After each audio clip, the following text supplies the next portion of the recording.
I'm Ben, and as always I'm joined by Gaz. Hello. And Mike. Hello. And we're doing Weird News Live this week. The main thrust of today's topic is madcap British inventor himself, claimed to invent a death ray, Harry Grindell Matthews. Keyword being claimed. Claimed. Some evidence. Yeah, there's a little bit. So we're gonna have a talk about him. Let's say hello to some returning listeners. To Lima, Peru. Kirkville, New York, Wallsend, United Kingdom, Bangalore, India's back, Karachi, Pakistan, got the Indian Pakistan market down, Gig Harbour, that's a cool name for a town, Brown Lake, Leeds, Janesville, Wisconsin, Telford number 6, Columbus, Ohio. No Flint, Michigan this week, we're very disappointed in you. Solihull, that's the posh part of Birmingham.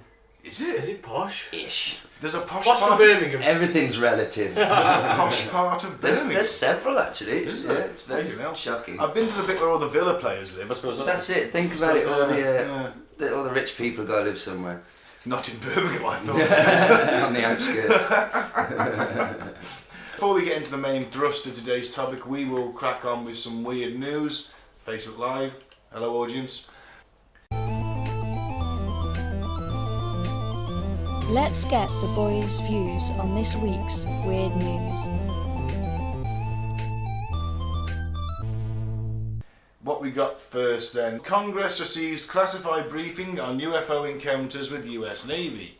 The Pentagon has provided a classified briefing to members of Congress about reported encounters by US Navy pilots with unidentified aircraft, some of which were said to have no visible engines and could reach hypersonic speeds. Aliens.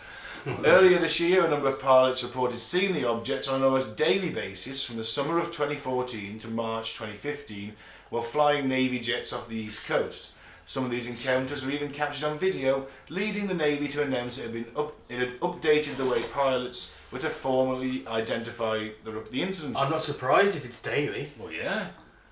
That's a lot. I think I heard it might have been on that Bob Lazar interview. I tried listening to that, but my it was God, hard, he's dull. It's hard work. I did watch it all. I did it in a couple of sections. The migraine thing was getting on my... For anyone who didn't see it, Bob Lazar appeared on Joe Rogan, probably the most recent episode, and he had a migraine, and so he kept stumbling over certain details and just going silent, which doesn't really help his cause. No, it doesn't. I'm sorry, but for a man who's allegedly worked at Area 51, back-engineered alien technology, and got arrested for installing CCTV in a strip club, man's dull as fuck. Yeah. You know, there's no emotion to him. It was Might as well be a robot. I think the real Bob Lazar's been killed and replaced by an automaton. I'll be honest, I think he was shitting a brick because he was on the Joe Rogan show. That's a possibility. Yeah, there is that, isn't there? You got millions of people. Yeah. I mean, we've got watching live. 100 viewers probably. Yeah, he's got 100 million. Yeah, there's a and it's big live. difference, isn't there? It's live. There's no editing, but Well, just give him some weed. He usually does. They loosen up that way. But I'm sure he said.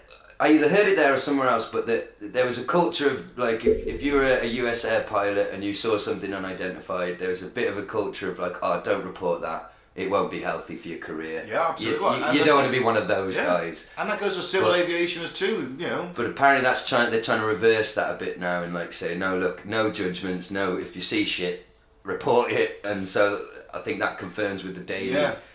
It's a Navy officials did indeed meet with interested congressional members and staffers on Wednesday to provide a classical brief on efforts to advise and identify these threats to the safety and security of our aviators, the Navy said in a statement of the briefing as it took place on Capitol Hill on Wednesday and Thursday.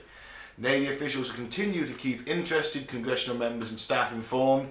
Given the classified nature of these discussions, we will not comment on the specific information provided on the Capitol Hill briefings, which, let's face it, is pretty fucking cool. They're briefing Congress on Capitol Hill, and hey, we got this shit in the sky, we don't know what it is. we're so close to disclosure. I was going to ask this question at the end of this article, but I'll skip it forward. How close are we? How close are we to full disclosure now? It's looking that way, isn't it? I think they're preparing us. Do you think this is going to be a soft disclosure? Yeah, it's going to slowly, I think, In- trickle of information, and then. Did you hear the Dan Aykroyd interview? I did actually, yeah. Last You kept on podcast. advertising his Crystal Head Yeah. vodka continually. In a really funny way. You did, which yeah, is right. really, really good vodka, to be fair, as far as vodka goes. I've never But- had it. Yeah, it's nice, and the bottles are fucking beautiful. Yes, They're I've seen the bottles. Yeah, I did Just have a look at them. I glass was skulls. looking at them online. But yeah, essentially, I loved his idea of he likes the idea of, you know, because we all think of invasion, and like he said, no, I think it'll be a positive thing where, like, you know, there'll be a baseball stadium and the ship will come down and we'll have a festival of all of our music and food, and we'll be Get stoned with and then they fucking eviscerate us all.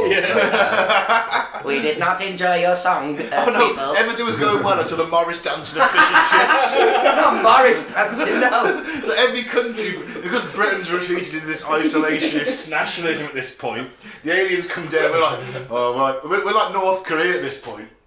We do not appreciate blackface. So we send Morris dancers on a fish and chip van, and everything was going swimmingly until they got to us. Oh man. But it's a fucking awesome idea though, isn't it? Imagine it one day, the motherships appear over cities somewhere, and what do we do? Do we all... Shit ourselves. Yeah. What happens? Do we? Because I'm thinking Independence Day. As soon as them motherships appear over the cities, I'm thinking Independence Day. Won't we be the guys in Independence Day though that were on the rooftop like taking Oh, yeah. ecstasy? That's And, what like, I'll be. Yes, come to me. Really? Bring back Elvis! I'm on the fucking way out of town. I'm not fucking hanging around just in case. I don't I'll watch know. it on telly. I was thinking about this though. Do you think though, like for a few weeks, everyone will be like, "Oh my god, this has completely changed science and philosophy," and but then after a couple of weeks, everyone will just go back to, there's aliens, because it's not like as if we discover that aliens are real, so like they close down W.H. Smith's. You know what I mean? Things are still going to be like normal stuff will still happen. Everything will be fine. So an alien gets shanked in a London back alley. Oh god! And then the war comes. Then the war comes. Because then there'll be the aliens will retaliate. You know, low-level stuff on the streets, gangs of alien youths. So do you think there'll be gangs of alienists who are like racists against aliens? Yeah. Like, Yeah. kick his Yeah. little fucking greenheaded! District Yeah. 9. District Yeah, 9. There you go. Concentration camps for them. Yeah, segregation, apartheid, alien apartheid. Well, Well, we'll probably be in the concentration camps, let's face it, the humans. Yeah. It Well, might the be only reason- alright. the only It's a reason- 50-50, isn't it? Either they're benevolent or malevolent. Yeah, it is. It's like when you get with a new girl. Can go one of two ways. Yeah. But the only reason the District 9 aliens were sort of so downtrodden is because their technology, their power source had died out, hadn't it? Yeah. If they'd have got like loads of power Yeah. sets, they'd have just wiped the floor with us. They wouldn't have taken that. No. Oh, it's going to be interesting. But in all seriousness, I honestly think we're being prepared. It is amazing Something. though how we have to wait for someone in authority to tell us something. Yeah. That's the deal they've got with the aliens. Just on about our culture and society. Yeah. Well, you always look to the most, you should always look to the most qualified person to lead society. In the case of Boris Johnson, that's not going to happen. Oh, God. Yeah, I had a bloody good chat with the aliens today. Very nice little green fella. Watermelon smile. Yeah.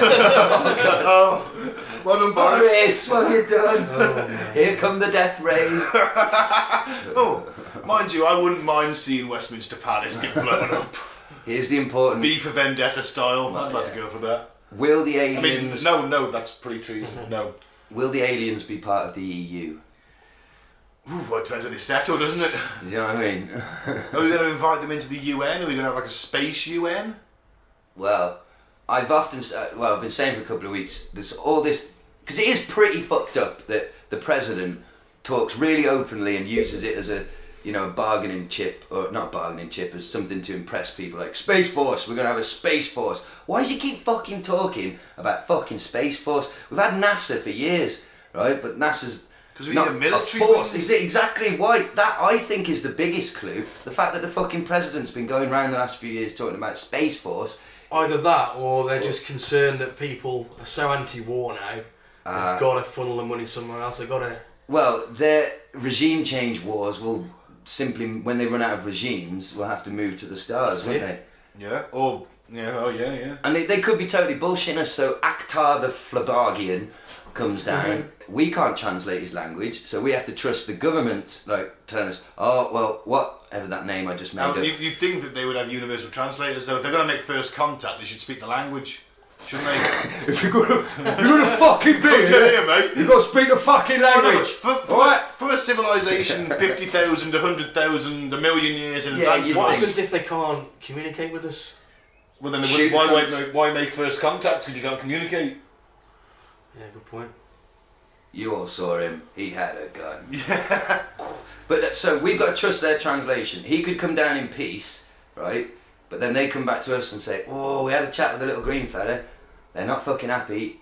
It's an invading force. So we're gonna go and blow some shit up in space. We need the money. We've got solar warning. Yeah, we're gonna start. Well, my theory, as you know, is that Donald Trump isn't allowed to have anything to do with solar war. That's it. So he's like, I'm going to start my own. I think you're on. And it's going to be called Space Force. I think that's exactly what it is. It's like, no, Donnie, you ain't laying a finger on that. This is serious shit here. We're fighting we're garroting reptilians on Mars. Not touching You're not touching it, mate. Yeah. So he's tried to start his own, and they're going to be a ragtag bunch, like a second-hand fucking spaceship. It's about the B team on the A team. They'll have no weapons. They'll be seriously underfunded. But hey, they'll protect us. I'm sure they will. From space ISIS. Mind you, if you gave me a sort of jumpsuit with Space Force on it and said you're in Space Force now, I'd be wearing that fucking thing all the time. Oh yeah. Even if I just worked at the base and I was like a janitor or something, I never actually left terra firma, I'd still wear it all the fucking time. Are you in Space Force? Oh fuck yeah. Yeah. Fuck yeah. Oh, mate. you just think, well, some of the stuff I've said. Whew, mental. Are those the keys to the cleaning cupboard? No. Keys to a spaceship. What's that crossed mop over a bucket on your arm? I mop up the mess. Yeah. The space alien mess. space mess. Go Space Force! I think that concludes that article. Yeah. So, we going for disclosure soon then, yeah? The aliens are coming. Yep. Who wants this one then? Okay, mutant porn star fleas with giant penises invading homes after bonkers weather creates bumper breeding season. Wow. Billions of fleas are set to invade British homes and workplaces, including porn star mutants, and the weather is to blame. I wish when we had bad weather I just suddenly developed a fucking giant porn star cock. Fucking love living in England, mate. Let's go, summer's coming up to 10 inches. Oh man. So basically global warming giving us porn star fleas. But does this large penis make them any more dangerous to humans? No, it just means they breed faster and harder. It was just an excuse for the writer to put mutant porn star flea penis in a headline. Yeah. But, basically. well, look out for They have fleas. sizable appendages, 2.5 times longer than their body. Wow. Does that mean I'm a flea? The biggest willy on the planet, relative to their size. The biggest willy on the planet. What newspaper is this? It's the Sun, I think. This is from the Sun. Yeah, I was of going to course say, it's from the Sun. do you think the Guardian or the Telegraph have ever used the word willy? I don't think they've used the word porn star flea either. Super fleas. They wear capes and everything. Oh, likely targets. Look at that. Bite marks around the ankles or legs. Yeah, and they live in the furs of pets and will soon hop onto sofas, bedding, carpets and rugs and breed at an alarming rate. The female can lay up to 50 eggs a day. Fucking hell. But you can't get, so you got a dog. I don't think you can get, a human can get dog fleas, No, but no. they can get cat fleas, can't they? Yeah, you can't get dog fleas, you can get cat fleas. Because, I've been bitten by cat fleas, it's not fucking pleasant. The worst bite I've had is, and I looked into why they're so bad. You know, horsefly. Yeah. And the reason they're so bad, because I react really me too, fucking man. badly. It swells like a motherfucker. But apparently, like, when it bites you, it's not like a pokey stick going in. It's a pincer that bites you that way, so it breaks the skin that way. So it's not a clean, and you have a bad reaction to that. Yeah. 'Cause it's a pretty shitty thing to do to my skin. Ever been bitten by one? Oh, you'll know, I mate. have, mate, I think everyone's different, but I'm the same as you, Mike. I got bit on my Swell foot up, and man. it went whoop. And I was looking into it, and I found out it's because they've got them little pincers and actually tear your skin that way. Well, don't worry, guys. The fucking next mass extinction's coming. They'll be gone. All the insects will be gone. It'll be fine. Won't You're they going to go for your survive? summer's insect free. Won't the insects survive and we'll all die? Only cockroaches. Oh well, we'll We're be living dead. off cockroach milk. Yeah. Oh, it lasts longer than any other milk, you know, cockroach milk. There's no Why is fucker that? No fucker drinking. Sorry. Boys from the dwarf. Couldn't resist. Until I had to jump until in. we boil to death. In some kind of nuclear winter. Or Either nuclear- or climate change. Yeah, I don't know which one to convert to. The aliens will save us, will be fine. What's more likely is it'll be a rainy, boring, nondescript Wednesday afternoon and you'll slip getting out of the bath and break your neck. And that's how most people, True. really unspectacular, mundane It's fashion. like people are concerned so much about terrorism. It's like domestic terrorism in America. You're more likely to be killed by a teapot. Do you know what I mean? Yeah, it's very true. It's like the whole great white shark thing. I mean, it's like they kill like 3-4 people a year. It's just because they look You're horrible. more likely to slip over on your driveway and Yeah, exactly. Look at that dude from Star Trek who ran over his own car. Yeah. Excellent. Well, So mutant fleas with porn star dicks coming to a home near you soon. well, hopefully if we have some If you live in better England. weather, they'll fuck off, won't they? Well, maybe. Well, we'll see. We'll find out. Or just, insecticide them. If you manage to get any good pics of any giant flea dicks, send them in. send them in. We're just going to start a flea porn. Get rid of the porn ban in the UK by using fleas. I'm pretty sure I'll use my imagination before I ever resort to flea porn. People will be desperate. Not that desperate. Oh, they will. I've told you what's happening. We're running. Well, it's been put back again anyway. The porn ban, right? It's been put Nobody's... back again. Mate, everyone who really likes their porn is currently downloading fucking terabytes of this shit. Filling up like hard drive after hard drive after hard drive, with their hairy palms. It'll be fine, it'll be fine. And I think it's disingenuous to call it a porn ban. They're not banning it, you've just got to put your age in Just to got to get register. it. Yeah, register as a registered pervert. Not for the first time, eh, Ben? Well, that restraining order's still in. Yeah. Got a bit on that. Nah. Well, are you going to just start the joke. Bring Back the Porn campaign? Do you really want... Is that the hill you want to die I'm on? going to launch the porn party. You're going to be the face of I'm the actually going to porn... launch a pro-Remain, pro-porn. I'm going to stand on those things. Cum drenched face. the Wankers' Rights Party. No, he's going to call it the porn party. Porn party. Well, yeah. All my MPs will be porn stars. Just get the votes, it'll work. Sex sells, man. Well... I'll be Prime Minister. Get them just outside the booth, their free blowjob with their There you go. votes. I'll be Prime Minister. Next election. I'm Prime sure Minister. there's something in the rules that states votes cannot be bought with blowjobs. Prime Minister Benjamin Carter, the Right Honourable Benjamin Carter. It's got a Right nice ring to it, honourable. though. Got a nice ring to that. Got a nice ring to it. It'll be a glorious utopia, I promise you. Okay. Or you could just type in your fucking date of birth and still watch the porn. Nope, rather spend the $4,000. Register myself as a political party. Take donors, Okay, well, I'm just going to put my date of birth in. Oh, whatever. Each their own. Moving on. Yes. Last one. Go on then, guys. Okay. Alien reptile conspiracy at heart of murder trial baffles prosecutors. Well, they should have called him a fucking expert like one of us three gentlemen sitting here. We could have explained it to you. We're leading reptilian expert lawyers. So, the call lighted up the 911 dispatch centre in the early morning hours of 15th of July 2017. My boyfriend had a gun, Barbara Rogers told the operator from a home in Coolbaugh Township, Pennsylvania, about 110 miles north of Philadelphia. He told me to hold it here and press the trigger. Oh my God, he's dead.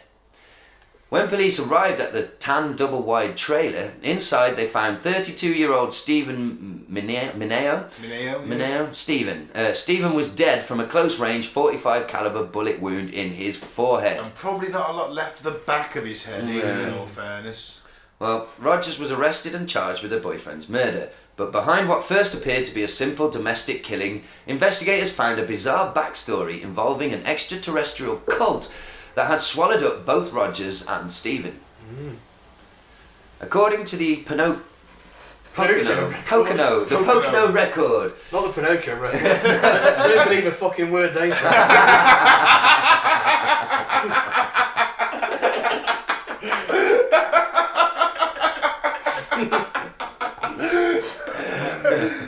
Oh, they was joking. Bullshitting cunts. Joke of the night. Oh, excellent. According to the Pinocchio record, Roger's first-degree murder trial began in March. She claimed in court the couple had gotten into a disagreement with the leader of the cult, who preaches a heady stew of alien conspiracy theories, apocalyptic biblical interpretation, and warnings about reptilian extraterrestrials living secretly as humans. I knew it. Sounds like us. It does sound like a normal episode of our show, just without the murder. Well, Rogers claimed that a distraught Stephen had placed the gun in her hands and pulled the trigger.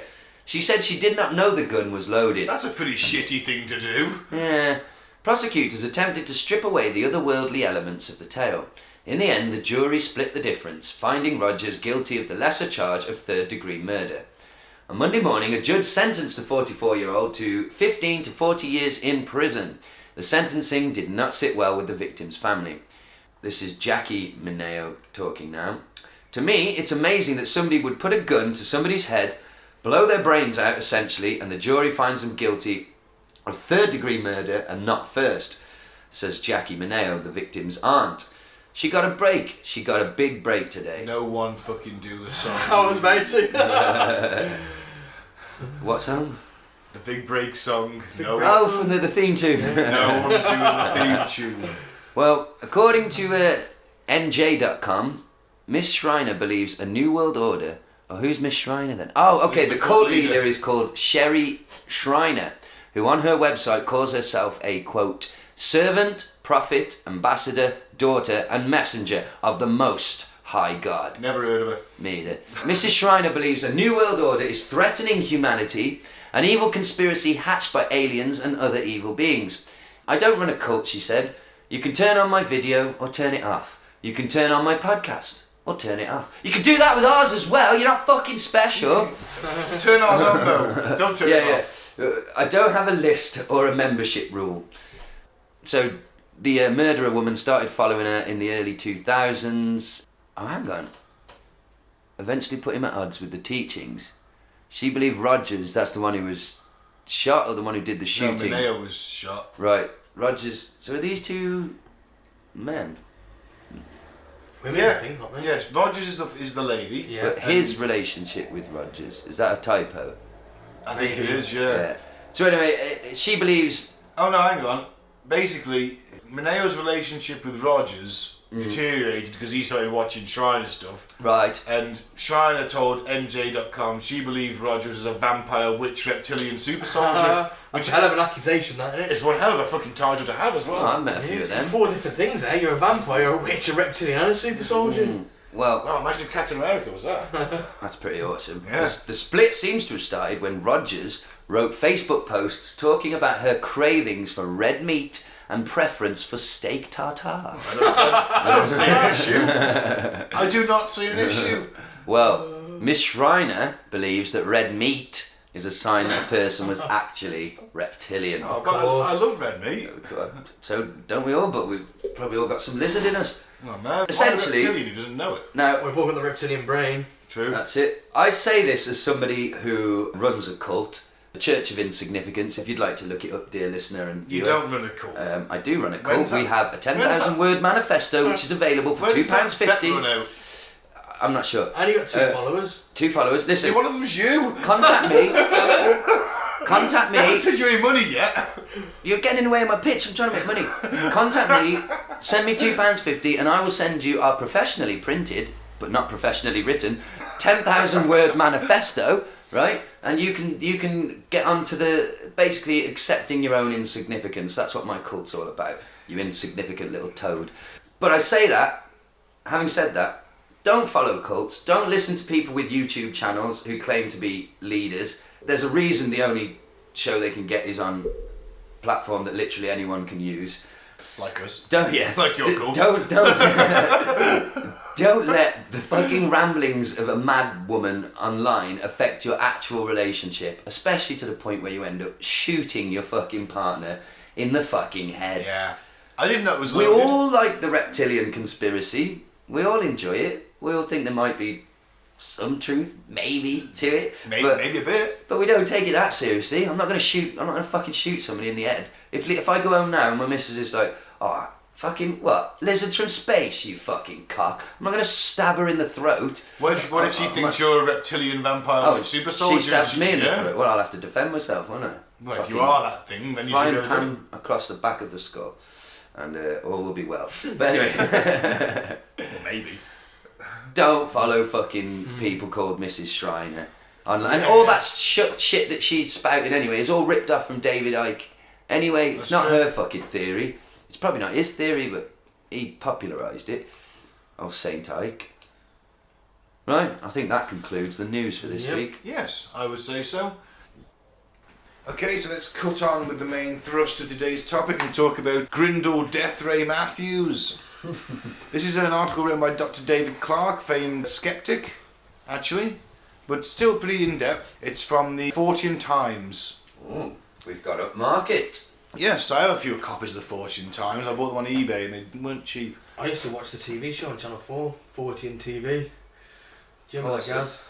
No, I've never seen it. It was after like Eurotrash or something. Oh, awesome. I still love Eurotrash. Oh, who didn't love Eurotrash? As a 14-year-old boy, Eurotrash was porn. It was a bit of a gamble wanking over it though, wasn't it? Because if you didn't time it right, you've got like 30 seconds of nudity, and if you get the timing wrong, you end up spaffing over Antoine's fucking... It cuts back to them in the studio. Or, shit! You end up with... You start off with porn and nudity, and then before you know it, you're looking at a German bloke dressed as a naked German man dressed as a horse.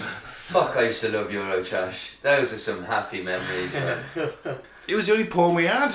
Really, really The youngsters will never know the plight we had. No. Eurotrash and wood porn, that was it. I found my...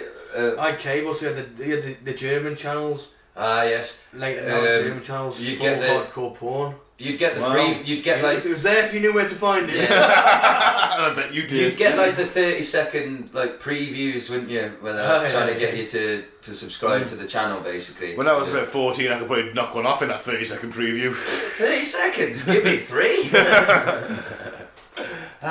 Anyway, enough porn. Should we do the topic? Grindell Death Ray Matthews. They called him Death Ray Matthews. It wasn't a name he chose himself, but of all the inventions Harry Grindell Matthews is known for, it was a death ray for which he was both feted and vilified. Was he a charismatic mixture of visionary and charlatan, or an ignored and embittered inventor who could have shortened both world wars? Whatever the answer, his story is a fascinating one, not least because it brings into sharp focus how the British government viewed Fortean ideas in the early years of the 20th century. It is an interesting thing, because it's if you've got a death ray, you've won the First World War. The Second World War's not going to happen, because you've got a death ray and no one else has. Yeah. Until you get a death ray arms race. Yeah. Because as soon as you've got it... Yeah. Like the nukes in it. Well, the naval... What was one of the causes of the First World War was the naval arms race. Germany was building up their fleet, we built up ours, France built up theirs, Russia built up theirs, all of a sudden you've got this naval arm. So you just end up with the death ray arms race.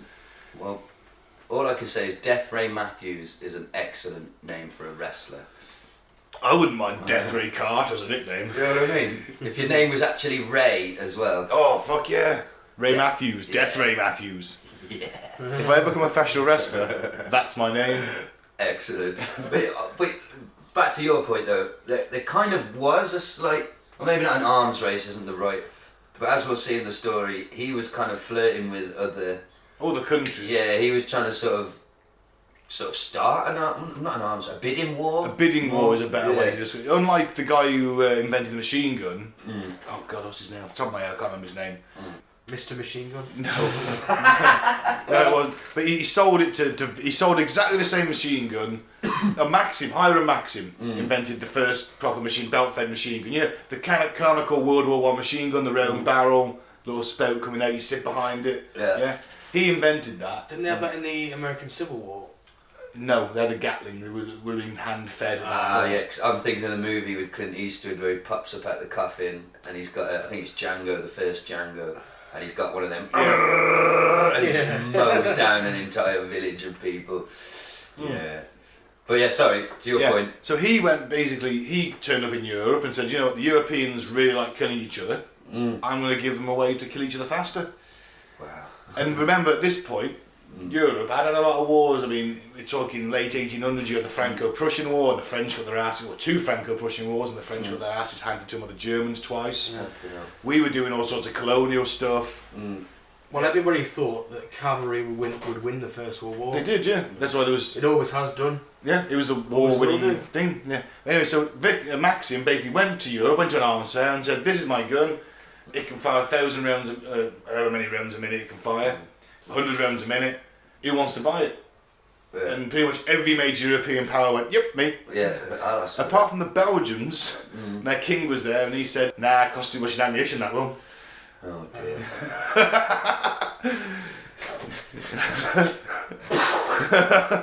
Gaz is frantically loading a musket. But yeah, so... Well, the other guys are fucking... Is that why Belgium got dicked in the First World War then? Pretty much. Although I think they did buy them just before the war, when it was going to break out. But every other nation had them and developed how to use them. And the Belgians like, oh, we better have some of them because everyone else has got them. Well, to be fair, they were just used to, killing poor black men in the Congo. Yeah, but so were we. We had a colonial army. I love that bit in Black Adam. Black Adam. I've only gone blank then, yeah. And his Umbutu Gorge. Umbutu Gorge. I think there were some... Sharpened watermelon. Yeah, when 10,000 British soldiers faced off against 20,000 Umbutu tribesmen. Yes, it was a nasty sharpened watermelon, that wasn't it, sir? Vickers machine guns versus sticks and watermelons.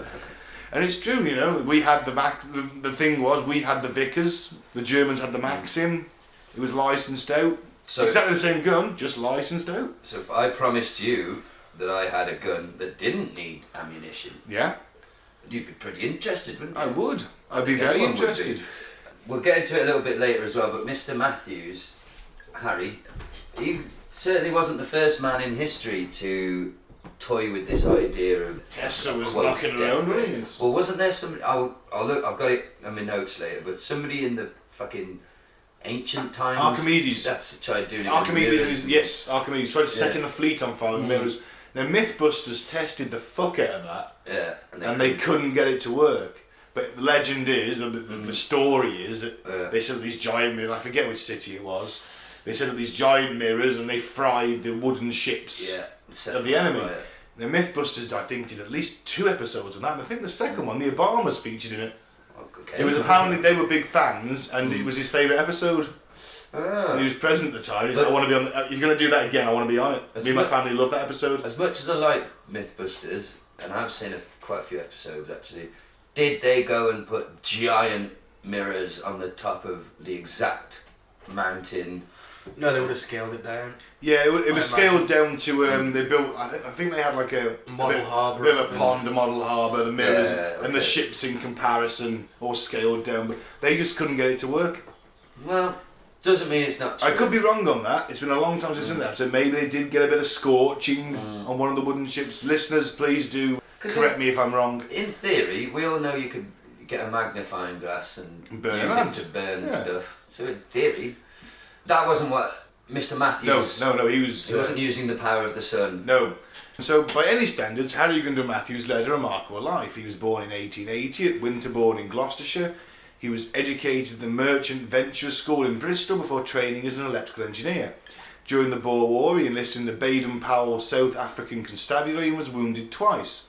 On his return to Britain, he pursued his interest in the burgeoning electrical sciences on the estate of Lord de la Var at Brexhill-on-Sea.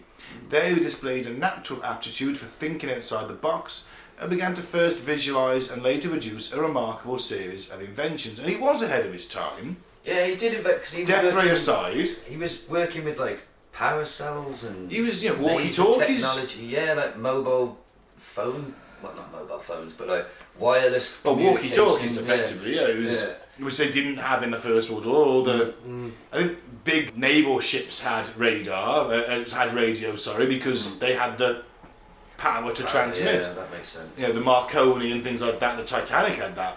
But planes to ground, now you need that power source, you've got to have that massive amount of power to transmit. And his invention, it looked a bit like the fly, you know, he was like two pods, like separate pods, you know, one's transmitting to the other and vice versa. And I think he did actually demonstrate that. He did, we'll get on to it now because the next bit's about that. For years, Matthew has been fascinated by the idea of communication over distances without the use of wires, and following in Marconi's footsteps in 1911, he staged a demonstration of radio telephony, transmitting a message from the ground to BC hooks flying 2 miles, which is 3.2 kilometres away, and at 600 feet, 183 metres. Hooks himself deserves a footnote in the annals of Fortiana as being the maverick flyer who was sent to search the Scottish lowlands for alleged German bases during the Phantom Zeppelin scares of the First World War. And that's interesting, that kind of ties into our UFOs in wartime episode when there was the Phantom Zeppelin raids. Yeah. People were seeing these things in the sky but no bombs are being dropped. Yeah. So surveillance, maybe. That's it, but it took a lot of effort to send one of them across the channel.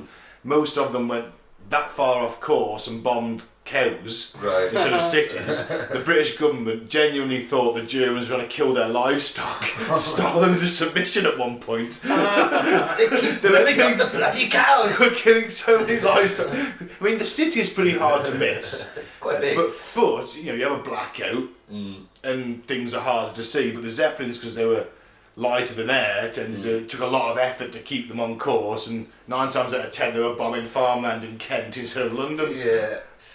They're just big giant bombs, aren't they? I think, you know... They weren't hydrogen like the Hindenburg, but even so, you wouldn't fancy being on one. I mean, their top speed wasn't amazing. No. They were a pretty big fucking target.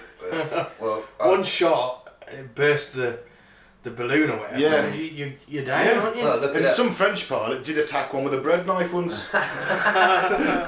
What, jumped out of his plane? He ran out of ammunition, but he had a bread knife, so he tried to fly underneath it and have a swipe at it. Did it work? I don't know.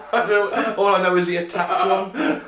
Which, to be fair, pretty balls out, isn't it? Isn't it? It is. I've run out of ammunition, but I've got this bread knife. Fuck you, Zeppelin. Why has he got a bread knife? Because I was he's just thinking that French, he's French, French, he had a cheese board. Of course, he's a little glass of wine. He's a French aristocratic pilot. He's up there, he's half pissed, he's got a cheese board and a baguette. Of course he has. Of course he has. He's got tea cakes. No, that was Yeah, British. that's what we had. Yeah, we had the tea cakes. Oh yeah, sorry. We had They were just a bit more advanced. A little cheese board. I fly with my knees and I cut the cheese with my hands. But when nothing's happening, you know, just put the control stick between your knees and A break between dog fights. spread that butcher on the big. Oh, I've got a couple of minutes. Have us with a spread.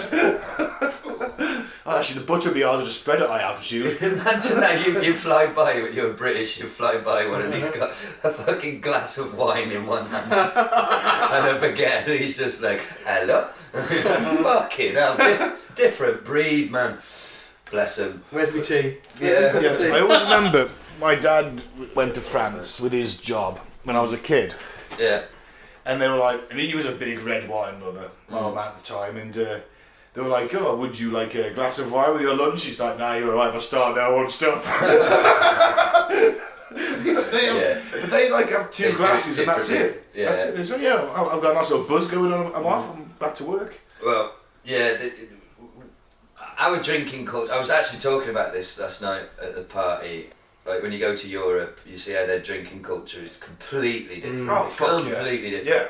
They drink slowly over a long period with food in between every fucking drink. I mean, they sell alcohol in McDonald's. I mean, can you imagine this country? Oh, It you wouldn't go to McDonald's, would you? But our drinking, I've never really thought about this. fights all the fucking time. Imagine a McDonald's at fucking 3 o'clock in the afternoon on a Saturday afternoon. Yeah, it'd be a mess. But have you ever thought Like about Wetherspoons, basically.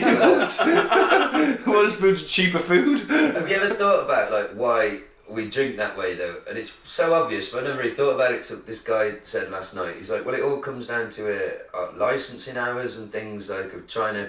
You can only drink during this short period of time, So our culture is to try and drink as much as humanly possible, as quickly as possible. And then when they changed the licensing laws, it was supposed to affect, the idea was it would change our drinking culture, make us a little bit more like the Europeans. But it didn't, it just meant we did it for longer. Yeah. It didn't change, it's so ingrained in our culture. All it meant was, we So could instead of go... 11 o'clock, they kick out and everyone's pissed up. It's Yeah. 3 a.m. and everyone's absolutely mad. Paralytic. Or if you do go to the pub and you think, oh, yeah, you finished about 11:30, you think, I can get a taxi to Tesco Buy some more. and buy some more and have it at home. How many times have we done that? Fucking too right. Absolutely. Oh, we just, we'll get a taxi to Tesco, buy another slab, buy another crate of beer, Yeah. carry on at home. It's like the culture. I was gobsmacked once. There's this awesome bar in Milan, the Union Bar. A really quirky, tidy little place. And the first time I went there, I walked in and I was like, what the fuck? Tennant's Super Jesus. on tap. Oh. I was saying to Hannah, because she's lived there over 10 years now, but she's British, she's from here. And I was just like, this couldn't work at home because Fuck no. people would be so violent by 12 o'clock. But the way it works over there, though, is like every time you order a drink, no matter what you've ordered, it comes with a bowl of nibbles. Same Yeah. as That's Spain, just yeah. standard. Yeah. It's just the way it is at every single bar. So you're soaking it up, and you're not drinking so quick because you're putting food in you. I swear in Spain, man, you go for a beer and you can have like a burger. I know, it's like free. That's how, when our money was running out, she was trying to think of like, okay, the places that give the best stuff with a drink, and we'll get food that way. Yeah. And we did. I was perfectly happy eating nibbles all day. But it's just completely different. And then people are still out at midnight, and they're not paralytic. They're drunk.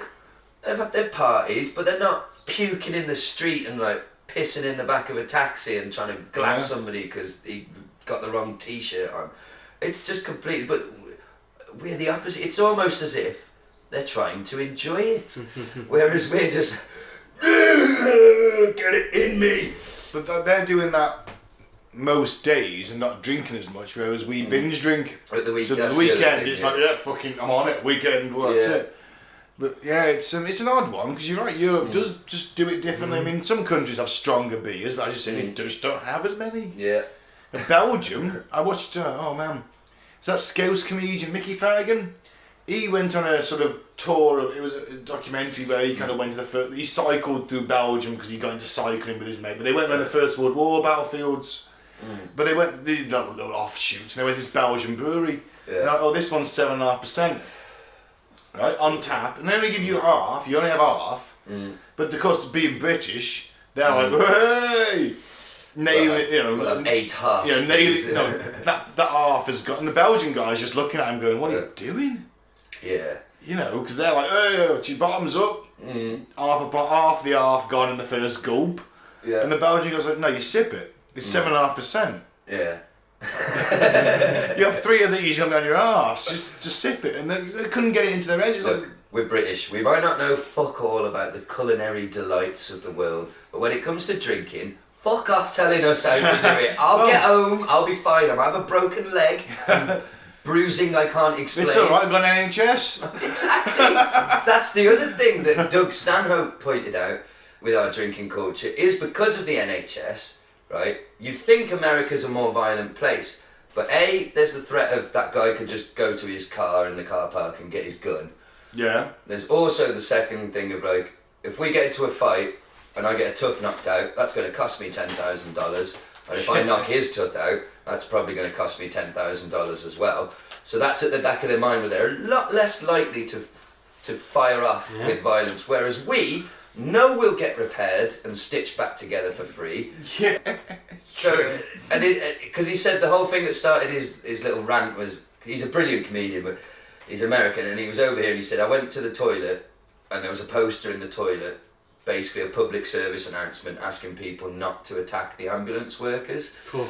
Do you know what I mean? He's just like, and people say America's violent. These fuckers are more violent than anyone else. It's all based around our Just in the US, if it does culture. go to violence, it normally ends in a Death, yeah, a shooting, yeah. Whereas we just beat here and it's stab. just- I don't know how rare it is that ambulance crews themselves get badly beaten. I've never seen anything They like that. certainly in the press. get abused quite They regularly. get abused. Definitely verbally Verbally abused. abused, rocks, stones thrown at the ambulance is probably the worst I've seen. But also, I suppose you've got to look at who's in the back of that and what have they done to deserve that they've had. Yeah. If it's some bloke they've caught trying to rape somebody, they give him a kicking, call the ambulance, and then they're kind of throwing rocks at his way saying get the fuck out of here kind of thing. It's probably more likely, I'd say. But I'm not defending it in any stretch of the imagination, don't be wrong, it shouldn't happen, they're NHS staff and they're wonderful. I tell you what, women are fucking just as nasty, if not nastier than men. Oh yes. Pissed up. Yeah. Ooh. And it gets violent. I've seen women start on fully grown men before and they've been smashed because they think that the bloke won't hit them back, and 9 times out of 10 they're absolutely right. Sadly there's that 1 time out of 10 when it does happen. But still, stop oppressing them, Ben. I'm joking. Did you see that meme that I shared? I did it to piss Leona off, to be honest, but it's a picture of like a workman, like he couldn't look more pathetic. He's literally on all fours with his like half his body down a sewer hole, and these 2 absolutely gorgeous women are walking past looking down at him, and it says, "Stop oppressing me," and he's like, "Sorry." I did see that. It was more of a wind up for my missus, but there is a little something to it, like, do you know what I mean? Like, he's not oppressing you, love. Bless. But anyway, back to Harry Grindell Matthews. Yes, sorry. And so his wireless telephone experiments attracted a great deal of attention in high places, and the court circular of the 5th of July 1912 edition of the Times boldly stated that Buckingham Palace, July 4th, Her Majesty this afternoon inspected the wireless telephone invented by Mr. Grindell Matthews. Contemporary photographs depict him chatting with the likes of the future Prime Minister Lloyd George. These early forays into the world of invention were soon noticed by the War Office and the Admiralty, forerunners of today's Ministry of Defence. Yeah, they basically lumped everything into one in the 60s. Okay. You had a War Office, you had a Defence Office, you had the Admiralty, which was a separate entity because the Navy was always the big part of British defence and found themselves being shunted out by developments in missile technology. Okay. Fame and fortune awaited those who could successfully develop inventions that could be useful to the armed forces, and Matthew saw a gap in the market through which he could become wealthy and serve his country. I think the serving the country part's secondary. Yeah. How he went about that process, however, casts doubt on his real motives and the authenticity of all of his inventions, most notably the death ray. Death ray! Death ray! But to understand both Matthew's relationship with officialdom and the ultimate failure of the death ray, we first need to trace his steps between 1911 and 1924. 1911 to 1924, in British history, Is that the Edwardian time? you've got Edwardian, so you've got 1911, we've just come out of the Victorian era. 1901 we came out of Victoria. So we're into the Edwardian thing. And it's the height of the empire, really, isn't it? We've got the wealth coming, the poor are still poor, but the middle class and the wealthy are doing... Although things are getting a little... They're better than they were in the Victorian times, and they're still a bit shit. They're terrible. They're pretty terrible because he went down. He wrote the book about Wigan Pier, Orwell, wasn't it? And that was like the 30s or something, wasn't it? The 20s or 30s. It was still bad. Remember, you'd had the Depression in the 20s. Yeah. So things they're not as bad as they were in the Jack the Ripper sort of Whitehall kind of thing, but they're still not fucking amazing. But you've also got the height of the empire. Then it comes to 1914, First World War breaks out. And after that, we're on a slow, steady decline. Britain is, yeah. Yay! It's the end of the empire. Of course. We actually grew as a result of both world wars. But the problem was that we were okay after the first, after the second, we just couldn't afford to keep it. We owed America too much money. And the rest of the empire too much money. And America were very keen on us letting go of our territories. The US pushed for the end of colonialism in the UN, and it won. The vote went It's a through. good thing. Well, unfortunately, So that they could take the US and replace subverted it. it. Well, that's it. So The they CIA. saw. Well, think about it this way: the US is up and coming. They're the #1 economic and military power in the world. They see the old empires sat around Britain, France, Holland, Belgium, And they got the nuke. and they got the A-bomb. Hey, open season on these boys, and now we're not going to threaten with the bomb. They're our allies. But what we'll do is we'll just subvert their authority in their Well, the in their Suez colonies. Crisis, wasn't it? Yeah, well, The Yanks were like, you know, no, we're not helping you. that's it. And the Russians, of course, then said, "We'll bomb you, we'll nuke you." And Britain and France went, Yeah. all right then. After the Second World War, is a fantastic, not just a Cold War, but it's a very interesting piece of history in all fairness.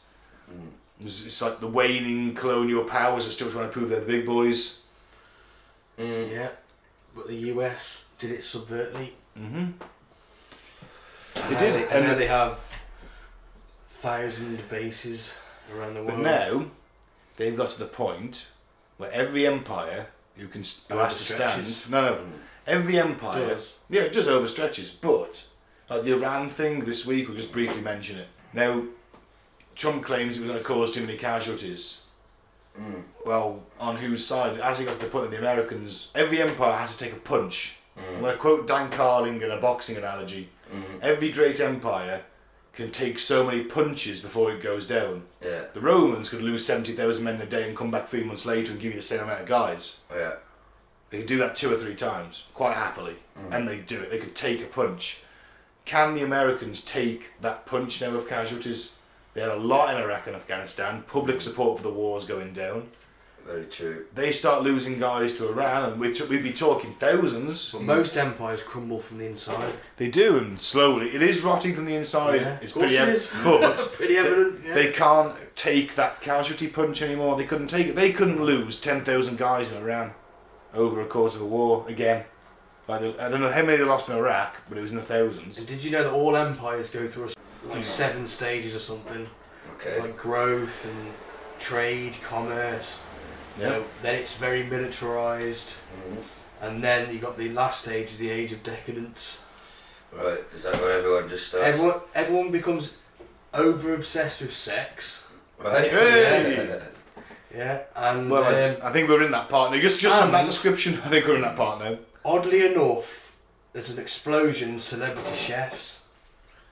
What? Yeah, it's strange as it sounds because people want to like relive like what the glory days were, and they do that with food and things. So Right. chefs all of a sudden become prominent, and high-paid sports stars like in Rome. You had that, The Gladiator, Yeah. who was the highest paid sports Yeah. star ever. and we've got that now. You look at the comparisons between Rome and our civilization; it's dead on, mate. And we're in the last stage now, the age of decadence. Where's all Bring on the decadence and wine! Bring on the orgies! Oh, of course, I've got to mention that everything becomes so corrupt and Right. blatantly corrupt. Hello. Right, yeah. Well, but that's good news then, though, that the latest false flag didn't work, Yeah. basically. And that he said that it's because we can't afford the casualties, but really it might be because even Republican supporters looked at that and went, oh, fuck off, not enough. Yeah, because what you do if don't you're send Iran... our boys to a just come Because on. if you're Iran, what you do is that the Japanese oil tankers sat in your Gulf, Yeah. and what you do when the Japanese trade ambassadors in town, talking about a trade deal for your oil when your embargo lifts, what you do is you plant the mines on the far side of the ship, not the side closest to you, where no one would see. Yeah. You plant them on the far side of the ship, and then you fuck off. Doesn't make any sense, does it? Well, you You wouldn't plant them on the far drone. side of the ship.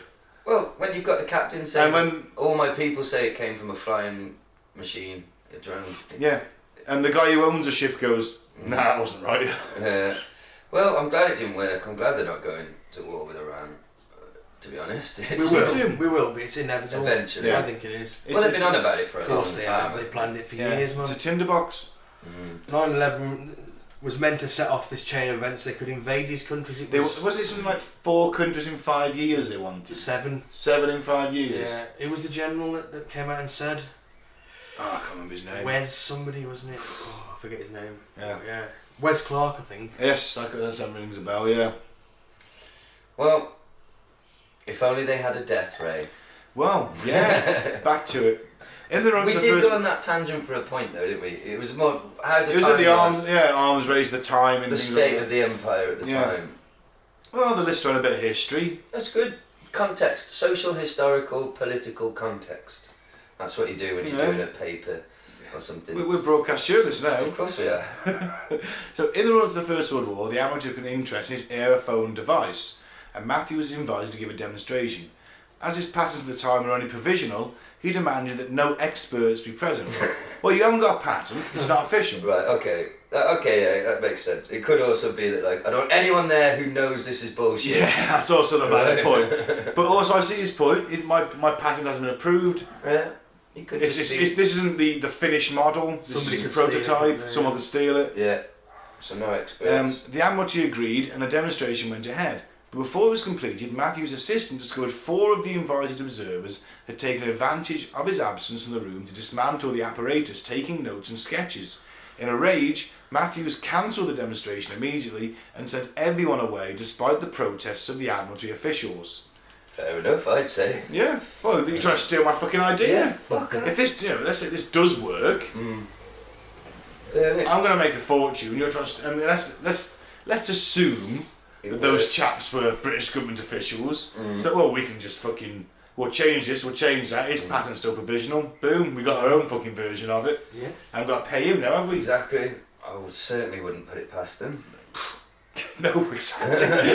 It's not even a. Well, that's blatant. It's not even a counter argument today, is there? He's gone to the fucking toilet. Quick, get a fucking screwdriver. Start drawing. He's coming, quick. Screw it back up. I can't. The screws are going in. It went, fucking hell. Who's got a fucking Phillips? If only we had should right off that from if a slash come back, they've dismantled the fucking thing. Get the fuck out. Yeah, I would certainly throw them all out. And I think fair play for throwing out admirals as well. The Admiralty, they're all naval officers. There'll be a few top knobs there. Yeah.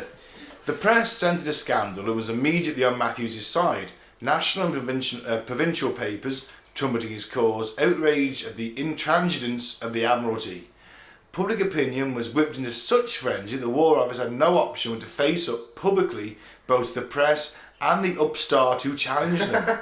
A statement was issued via the Daily Telegraph in which the War Office denied any tampering and insisted that the aerophone experiment had been a failure. As the experiment had not even begun before the men from the ministry began their tampering, Matthews sensed jealousy, if not a cover-up, was at work. Faced with an official denial, he had a change of mind and in turn issued a statement retracting his claims and downsizing the affair to a misunderstanding. So did somebody go and visit him in the night? I think someone may have visited in the night and said, look, alright, we've got to say that. Remember, this is before the First World War. Britannia rules the waves. The Navy, they get more funding than anyone in terms of British defence. We've got to have that 2-to-1 formula, remember? We have twice the number of ships as the next largest power. Right. That was our idea. Yeah. So, they want that ship for free. Of course they do. They don't have to pay him thousands and thousands of They pounds. don't give a fuck about the little man. And they are, you go into Whitehall, the seat of the military power in this country and political power as well, where they both meet in Whitehall, then they're like, well, we need our budget. Well, we need to cut your budget. Yeah. Well, we need this aerophone. Well, you better fucking find a way to get one, haven't you? You know, we need another fucking 50 battleships, mate. Sorry. Yeah. You can, and remember the First World War. Yeah, they had radio communications on battleships, but all the admirals grew up in the age of sail. Now, you went from sailing ships to dreadnoughts and battleships in the space of 30 years. Yeah. You know, 50 years even. Like 1890 to the age the battleship died out about 1950. So 1914, all the guys who were admirals on those modern, heavily armoured 15-inch guns battleships in modern technology grew up and learnt their trade on sailing ships. A fucking pirate boat. Grew up in the steam certainly, but the age of sail definitely. So they're afraid of that in a way, because that's the Battle of Jutland, 1916, First World War. They're still running flags up the mast. Well, you know, to communicate. So this would have been a massive fucking thing. They used to have that language, didn't they? What was it called? Semaphore. That's it. The whole flags, don't you? Different. Well, you run a series of flags at the mast, but each flag means a phrase or a word, but in different combinations. Those flags can mean different. I think there was something like, off the top of my head, and I could be wrong. Correct me. There's something like 140 combinations of flags, Your communications officer Has to know. has to recognise and memorise. Yeah. And you're seeing that, remember, not in the age of sail when there's just a bit of gunpowder smoke floating about. You're seeing it with steamers, coal engines pumping out black smoke, Yeah. cordite, gunpowder, You can 50-inch see guns through all firing. You can't see, and these battles aren't in the space of a few miles now, they're over 20 miles, over 40 miles. So it'd be a lot easier to just pick up the walkie-talkie. It would, wouldn't it? Hey, some ships over there. Bizarre incident was one of many where Matthews would announce an invention only to fail at the last minute, for whatever reason, to demonstrate it working successfully. It was also the genesis of the media's love affair with Matthews and his inventions. More importantly, it marked the drawing of a line in the sand between Matthews' essentially forcing ideas and the mechanic traditions of the British scientific establishment. Matthews then faded from the public gaze until World War One. Now, in 1914, and faced with the prospect of a lengthy conflict, the British government was desperate for innovations which would help them wage war against Germany. Two inventions interested them greatly. The first was a ray which would disable the Zeppelins, and the second was a ray which could control unmanned aircraft. A reward of £25,000, and that's 1914 pounds. It's a lot of money. Probably live the rest of your life on that fairly comfortably. Was offered to the person who came up with either. Matthews was convinced he could provide the latter and claimed he developed a remote control system using cells containing selenium. After testing his invention on Edgbaston Reservoir, he demonstrated to Admiralty officials at Richmond Park's Pen Pond. They were so impressed that Matthews received his cheque for £25,000 the following morning. Do you know what they use selenium for? Pretty sure it's shower gel and... No way. Yeah. So if I get enough shower gel, I can make a death ray. Shampoo. Fair Or is play. it slowly killing me? Probably both. Can I make a death ray, or is it slowly killing me? Is it times like this I'm glad I'm bored? Although I just have to wash my head. The fact that the Admiralty paid him 25 grand surely says a fair bit, doesn't it? There's got to be something to it, because you don't just, I would imagine, dish It's- out it's not 25 grand based on what one man promises you. It's not. He's demonstrated it, right? He's demonstrated it on Edgbaston Reservoir, and then he demonstrated it to Admiralty officials at Richmond Park's Pen Pond. Try saying that. And they were so impressed that they just gave him 25 grand the next day. So he must have done something right. Something must have worked. They've seen potential. Even if it wasn't where it needed to be, they saw potential in it. They must have done it. They wouldn't have. 25 grand at that time was a lot of fucking money. Or he's a very skilled silver-tongued con man, isn't he? I like him. Me too. You know, he also married. I suppose we'll cover it, but like He married a successful Polish actress Yeah. later in life, didn't he? well, she was, I think, opera singer. Yes. Who he was her fifth husband, but she was loaded, probably from all the divorces, I guess. And yeah, she was a big deal. When he got married to her, and he wore. I listened to people who grew up in the village being interviewed. They're very old at the time of the interview. But Oh, we're going to that. Yeah, he basically built a fortified base near in the Welsh well, I was hills just and going to valleys. say, their descriptions of him was like, you know, an incredibly well-dressed, eccentric, you know, So blue, that was a cat. blue suits and That was the cat knocking the microphone off the thing. Thank you, Chester. you know, blue suits and monocles, and you know, he drove a giant American car, which would look insanely out of place in a tiny Welsh village I bet. with its tiny little streets. But yeah, he was a They could- well-dressed, eccentric cad, I think they call them, don't they? You know, them types. Yes. Yet there was something not quite right about this event. Although the remote control boat had been proven to the Admiralty officials and a vast sum of money paid, the idea never manifested as workable in practice. The Admiralty, for whatever reason, chose not to pursue Matthews' selenium control system, which, besides operating boats remotely, was claimed to detonate explosives at a distance. Was this ignorance and jealousy on behalf of the War Office, or the first hint that Matthews wasn't quite as genuine as he appeared? Again, Matthews lapsed into obscurity. He reappeared briefly yet significantly in 1921, breaking new ground by producing the world's first talking picture. What? Yeah. He claims to have. No, it's bullshit. Yeah. Breaking new ground by producing the world's first talking picture, this is a short interview with the explorer Ernest Shackleton prior to his fatal attempt at circumnavigating the Antarctic. This film is important because it proves Matthews, despite the hype and ambiguity which often attended his inventions, was not a charlatan and in many ways was years ahead of his time.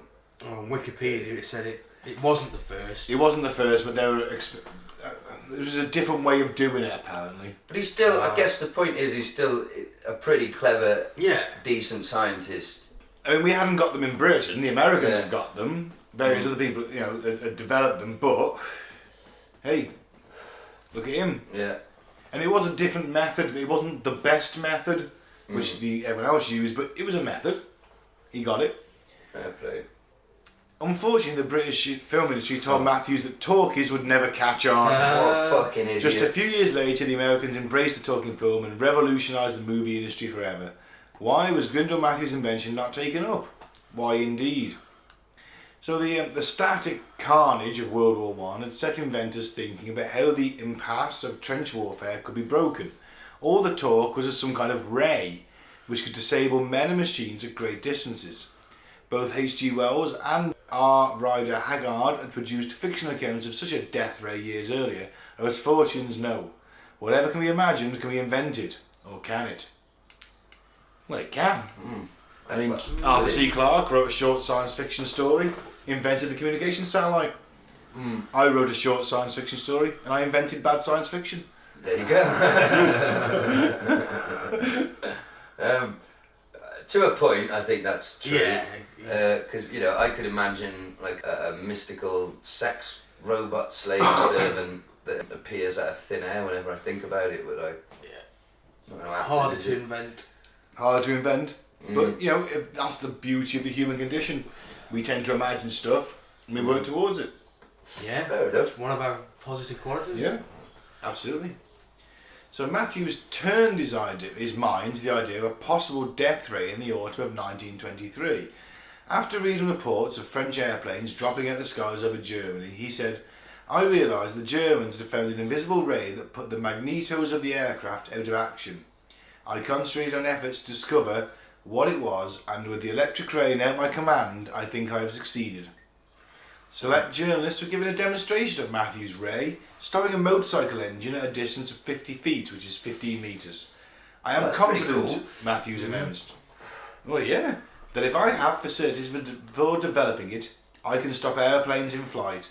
Indeed, I believe the ray is sufficiently powerful to destroy the air, to explode powder magazines, and destroy anything on which it rests. Fuck yeah. So you aim that ray, you ramp the fucking amps up, Yeah. and blind the infantry coming at you, you spray that across them, all their ammunition explodes that they're carrying on them. And I hope it makes some cool 1920s sci-fi sound effect. Like, Oh yeah, yeah. It's like a big searchlight and brrrr, like that. Well, I don't know if it'll come up in the article, but before I forget, he invented the bat signal. Yes, we'll get to that later Is it on. Yeah, coming up? Yeah. Oh, did he? We'll tell you yeah. about that. Stuff projected in the clouds. Yeah. Oh, I didn't know about that. Yeah, I'll tell you. I'll give a little bit away because it's quite fun. He projected a giant angel into the clouds over somewhere in Britain, and people dropped to their knees thinking the second coming had happened. I knew that was going to happen. The priest put down the child, Shit! zipped himself back up, and I'm so sorry. I didn't think you cunts were real.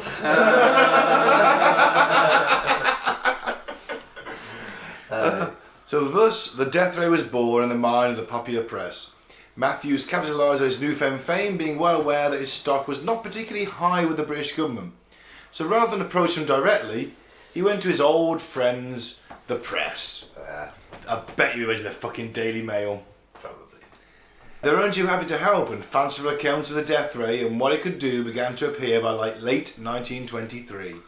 Bemused by Matthews' sudden reappearance, but fearful that the publicity he was enjoying would lead to another nation bidding for the death ray, the War Office was forced to act. Clever boy. Swallowing their pride and suspending their disbelief, in February 1924, the Air Ministry offered Matthews the opportunity to demonstrate his death ray to them. Matthews at first ignored their advances, perhaps hoping the government would simply accept his assertion the raid did as it said. Just give me the fucking money. Yeah. I'm telling you. It works. It fucking shoots down planes. It'll blow up men, it'll blow up the ammunition the men are carrying, go take out motorcycles, it'll do everything you wanted to do, but just give you some money. Yeah, just pay for it first. Yeah. When no such offer was forthcoming, Up. clever boys, Matthews contacted the press with further dramatic claims, and by April 1924, the death ray, or more properly the idea of the death ray, was world news. The London Star announced the invention as a, quote, wonderful invisible ray which has turned into fact the dreams of Wells fiction. Yeah, this wonderful ray that fucking sets men on fire and brings planes out of the sky. It's wonderful. Yeah, quoting again, and they hadn't even seen it yet. A wide-eyed Star reporter was ushered into Matthews' London laboratory and shown a bowl of gunpowder being ignited by the ray. Matthews is at pains to explain that this was only the beginning, a small-scale demonstration of what could easily be the destruction of ammunition dumps at huge distances or the destruction of aeroplane engines in flight. If you can take out the enemy's gunpowder shell dump, I mean, wow. That's pretty big. Remember, It's going to help. remember the scale of a world war. So I think about the scale. Now, with 1916, the Battle of the Somme, the British fired 1 million shells Fucking hell. in the space of a few weeks. Jeez. Battle of Verdun, 1916. The Germans spent 7 weeks bringing in munitions. 7 weeks, laid new railway tracks to bring stuff in. Fuck. Think of the scale of how many shells you've got stacked up waiting for transportation to those artillery batteries. They'll just bang, next one in, bang, next one in. And if They're all firing in sequence, they're all going, they're shelling the shit out of you fly over with a 24/7 for weeks on end until that main assault comes in. No wonder people got shell shock. You know what I mean? Certainly days on end. No, there's always shelling going on.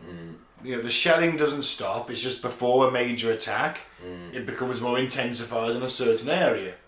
Boom, boom, boom, boom, boom, boom. Let me guess. Boom, boom, boom. Well done, Baldrick. No. Well, So, if you can sit your death ray on top of a hill, and aim it so many miles away where your aircraft has spotted that ammunition dump and you blow that up, hey, you're laughing there. Yeah. So the scientific principles on which the ray worked were glossed over by all concerned. Ionised air carrying an electrical current was mentioned by some commentators. Others taught of exponentially short radio waves. Matthews wasn't saying, and no one appeared to be asking the right questions, certainly not the press. To them, the idea of a death ray was enough. yeah, it's just quite a funny turn of phrase, isn't it? Like the scientific thing was overlooked. Yeah, but that's the Daily Mail for you. Yeah. He said it worked. He says it works, it's fine, we can have that. A source close to the scientist says. Still, the government would have committed itself, and now Matthews was receiving offers from other countries, notably big business concerns in France. Oh, can't them Frenchies have it, can we? No. By mid-May 1924, the press is reporting, quote, while the British government is interested, it is not willing to assist him in perfecting his experiments, and he is unable to resist the princely offer made to him by the Lyons firm? Yeah, Leon is in France. France, right? Despite their initial interest, strong doubts were beginning to be expressed by the Air Ministry. They had been duped or conned many times by these inventors who had made great claims but failed to deliver the promised inventions. They may even have been duped by Matthews himself. An internal government memo coyly suggested that Matthews' 1915 payment of £25,000 was largely due to the influence of one particular lord, and was not entirely deserved.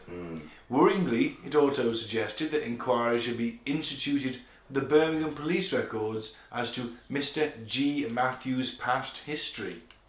It is also worth pointing out, though, the Air Ministry, between the wars, turned down, what's his name? He invented the jet engine, basically. Okay. He was a British guy, invented the jet engine in the 1920s, 1930s, Yeah. and the Air Ministry went, yeah, we'll have that. never utilised it further, put it on the shelf, and then thought, didn't even actually pay the £15 fee to renew the patent. For fuck's sake. So by 1939, we could have had jet engine fighters, and we didn't. Because no, the propellers were fine. Propellers are fine. Yeah. But we stopped everyone else having it. And in the end, the Germans in the end got the technology themselves, put it into the air, and were successful with it for a period of time. Fuck's sake. So they should have been quite keen to Should have jumped on it. to get on this old death ray, wouldn't they? But they'd also been duped before. Yeah. So you got this guy promising, hey, I can fire this fucking satellite, this beam, and it'll take down an aircraft. I'm like, fuck off, mate. Once bitten, twice shy. Yeah. Matthews, now in negotiations to sell his invention in France, was persuaded to return to England to demonstrate his death ray to the three armed forces on the 26th of April at noon, 1 o'clock and 1:30 p.m. But the much vaunted death ray demonstration was something of an anticlimax. After being ushered into Matthews' laboratory, various leading government officials were shown just two examples of the ray's efficiency. Osglim light bulb was held in the path of the ray. When the ray was switched on, the bulb lit. A small motor mounted on the bench was then started and immediately brought to a halt by the ray. But in all fairness, he's not saying, I can bring down an aircraft with this right now. Eventually. He's saying, give me the money and I'll develop it to the point where I can. Yeah. Isn't he? Yeah. And yeah, I can stop this tall motor, I can light this light bulb up right now. Give me the money! Think what we can do if it's giant? Give me the money! From these experiments, both easily carried out using scientific techniques available at the time, Matthews expected the full confidence of the British government, who would be disappointed. Immediately following the demonstration, a meeting was convened by the Air Ministry at 4 p.m. to discuss the death ray. Those present at the demonstration were now joined by representatives from each of the armed forces. Each commented on what they had seen in Matthews' laboratory. The reports were not positive. Major Wimperis from the Air Ministry stated, I was rather surprised to find the inventor should imagine that one would be impressed. The Admiralty's F. Smith also doubted what he had seen, adding that Matthews' assistants even appeared ignorant of how the ray operated. Smith was also concerned that when he suggested Matthews move the cycle motor from the lab bench to the floor, Matthews did not like the suggestion and explained further he was in a great hurry. Because then you will see the mechanism that I have underneath the motor, which in fact switched it off. Yeah. So odd behaviour from a man who wished to convince the British government of one of the greatest inventions yet seen. Smith sensed Tricky was afoot, adding that he had been visited by the mysterious, quote, pseudonym Appleton, possibly an MI5 agent, who claimed that Matthews had no scientific knowledge as such, but liked to experiment with, quote, all sorts of gadgets. This source suggested that Matthews bought things up in a certain stage and no further. He would then raise money on what he'd achieved. In short, a scientific confidence trickster. Wow. Good. He's a fucking used car salesman of the science world, isn't he? He's just a blackguard. It's interesting, isn't it? It is interesting because he's like, well, okay, well, I can stop this motor. Put it on the floor now. I got time. Only half an hour. Next boy's in.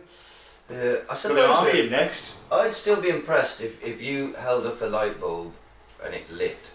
Because you can't see the ray, can you? So no, but they're also you saying hold it up to the ray and it lights up. I'd be impressed with that. I'd be like, hey man. But they're also saying that was achievable with science at the time. Oh, okay. Well, Tesla, like. Yeah, so he's like, well, yeah, we can do that. How's that But his argument back was, well, yeah, so the technology won't be that hard to improve. To scale up, because we can do it now with this light bulb and this motor. Give me the money. But it is difficult to scale up, isn't it? Of course it is. That's it. Give me the money. Show me the money. And perhaps, you're not going to suddenly... So you're there demonstrating it and they're like, so come on then, how does it work? Well, I'm not telling you. Yeah. And you would have maybe briefed your lab people to like, these cunts are going to try asking you, don't tell them how it works, don't tell them what it's based on. Maybe he's just trying to protect his invention. Of course. Or he's full of shit. Yeah. There's... Maybe. You can't tell, can you? No, we'll never know. Just want to do the next paragraph? Do you want to go, Mike? Okay, go on then. Furthermore, Appleton claimed Matthews was working the press but had now lost control of it. The explicit conclusion of this meeting was that the government did not trust Matthews, yet they were loath to dismiss him completely as long as even a small chance remained that he could be onto something. No government wanted to turn down the death ray only for it to turn up later in the arsenal of an enemy. Of course. Air Vice Marshal Salmond wrote immediately to Matthews suggesting further, more detailed demonstrations. Matthews replied he could not understand why the government would not accept the evidence he had presented to them. Just, hey, look what I've shown you. Don't you believe me? You know you want to. Grab me that check. He had now lost patience with England and was offering the ray to the French. Following this breakdown of communications, events took a turn that was both dramatic and ludicrous. Tuesday the 27th of May 1924 saw scenes which could have come straight from an Ealing comedy. The Daily Express summed up the farce perfectly a day later with its front page headline, "Melodramatic Death Ray Episodes." Their lead article opined melodrama has seldom surpassed the heights which were reached in yesterday's death ray episodes. Hurried legal action in the High Court was followed by an unsuccessful motor car chase. Wow! And an air journey by Mr. Grindell Matthews to Paris. So they chased him to the airport. Yeah, he jumped it. Oh, imagine that! Imagine that. Where were we? What's 1924? Yeah. So we're looking at like big, those long car-bonneted Jags racing through London's crowded London streets. Those big V8 engines roaring. He's in his own Rolls Royce, screaming away. Gets to a private airport. Literally drives straight up to the tarmac, jumps on a fucking plane. The French company are there getting him on. Come on! It's insane. I love it. It's fantastic. They couldn't. Let's do a film of this. You couldn't just contact the airport. You know, you've got to fuck. We got to try and get there before he does. Oh dear. What if they'd have bought his fucking walkie-talkie invention? There'd be a problem, wouldn't there? So what happened then? There was a belated renewal of conversations on this side of the channel, a reopening of negotiations in France, and a deluge of claims by rival inventors. Oh well, there's always going to be people who are going to jump on that bandwagon. Beneath all was the undertone of tragedy suggested by the terrible powers which are attributed to the ray. At 10:40 that morning, the High Court in London granted an injunction to Matthews' financial backers, restraining him from saying the rights of the death ray. Oh, that's convenient. Yeah. At 10:45 a.m, a blissfully unaware Matthews set off for Croydon Aerodrome and the lunchtime flight to Paris. 3 minutes later, Major H. Wimperis arrived at Grindell Matthews' laboratory in an attempt to further broker a deal. As they were leaving, Matthews' financial backers and their solicitor arrived bearing the recently issued injunction. Finding Matthews gone, they hired the fastest car available. Oh man, I want to do the fastest car available in 1924. It'll do 80 miles to the gallon, sir. And sped to Croydon to prevent him leaving France. They roared onto the runway, seconds too late. Oh And man. could only watch in dismay as the small mail plane headed towards the channel. Oh, is it? Imagine going to the fucking. What's the fucking? Oh, give me a car hire service. Rent a car. It's gonna give me the fastest car available. You've got no idea to stop a death ray going to France. I would love This is national security. Imagine having the chance to say that. I'm gonna Give me the fastest car you've got immediately. This is a matter of national security. I need the fastest car you've got immediately. Some eccentric is flying a death ray to Paris. Fucking admit, I want to do that. If I ever rent a car, I want to say it once. Yeah. I'm going to do it at the airports. There's several. You know, I'm going to Eurocar, I'm going to rent a car. You know, whatever, Enterprise, whoever it is. Give me the fastest thing you've got. Well, he went to France, didn't he? He did. What happened in France? Question later, E. Gubbins, one of Matthews' investors, remained utterly persuaded of the ray's potency, saying, "I am convinced that the ray is the most terrible invention which has been created in recent years. It is of such a nature that it will make wars impossible if held by Britain. Other countries could not hope to combat a power armed with such a weapon."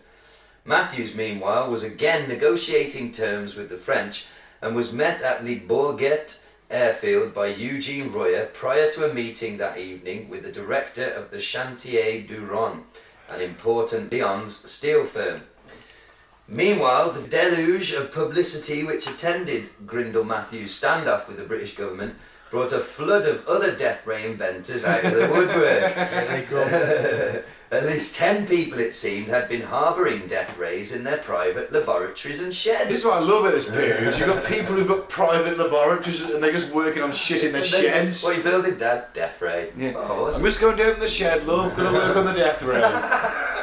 You've been down there all week, every night. And let's spend some time with the kids. All right, I'll do it tomorrow. Yeah. It'll only be the aristocracy that's doing this, though. You know, because I mean, the poor people are fucking working the factories and down the mines. Genuinely, you had people like that who would invent shit like this. The odd person, but they don't have the money or the resources, the time. Second World War, there was literally people in sheds inventing like fucking mines and time delay fuses and things like that, just on their own spare time. Barnes Wallace resigned from Vickers to work on the bouncing bomb. Did it? He had some government funding, but that dried up. He had to fucking use his contacts to get an aircraft and a pilot to drop the damn thing. You know, it was like it cost 5,000 quid to make a prototype. All right, we'll give you 5,000 quid. No, didn't work. Could have another. But no, you can't. Shit. Well, so he had to raise the money himself to get it fucking done. Bouncing bombs. Well, you'll be surprised to know, Ben, that of these 10 people that came out of the woodwork, let me guess, none of them were successful. Well, several of the inventors were also investigated by the War Office, but, as with Matthews, none could back their claims with meaningful demonstrations. The press were incensed when they discovered Matthews was dealing with the French and wouldn't let the matter drop. It does sound very much like the Daily Mail.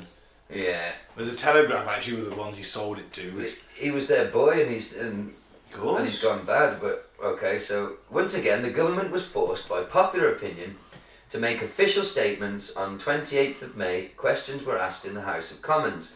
Mr. Leach, Under Secretary for Air, was questioned by Commander Kenworthy. What a name. Who demanded to know what steps were being taken to prevent an invention of the death ray's magnitude from leaving the country. Leach reiterated the government's position. Quote, "We are not in a position to pass judgment on the value of this ray because we have not been allowed to make proper tests. Therefore, whether there is anything in it or not still remains unexplored. The departments have been placed in a difficult position in dealing with the matter, partly because of the vigorous press campaign conducted on behalf of this gentleman, and partly because this is not the first occasion on which the inventor has put forward a scheme for which extravagant claims have been made. The result is that the departments are not able to accept Mr. Grindell Matthews' statement about this invention without a scrutiny which he is not prepared to face." So it's interesting. I mean, they're debating it in the Commons. Yeah. Well, it's all down to the fucking newspapers, isn't it? Yeah. If they hadn't mentioned it, Well, no you one can would guarantee that Commander Kenworthy, great name, Yeah. is like Daily Telegraph, Daily Mail, pretty own him. Yeah. He's a military officer, he's getting his MP salary, which probably wasn't, he was a bit at this time, but not what it is nowadays probably. You could tell that. And then you've got he's a military officer, not on great pay. You could tell that he probably wishes he could just say, "For fuck's sake, Give us the death ray! the man's a fucking kook. There's no fucking death rays. France haven't got one, we haven't got one, nobody's got one. Yeah, but what if Just France get get off one? my dick." What if France do get one? Well, If there's a possibility, the British Empire, the British fucking Empire, the preeminent world power at this point, doesn't have that weapon, and the French get it, you've lost your empire. Yeah. Well, I tell you what, we'll focus our death ray on London, and we'll blow it up. Give us your empire. Alright.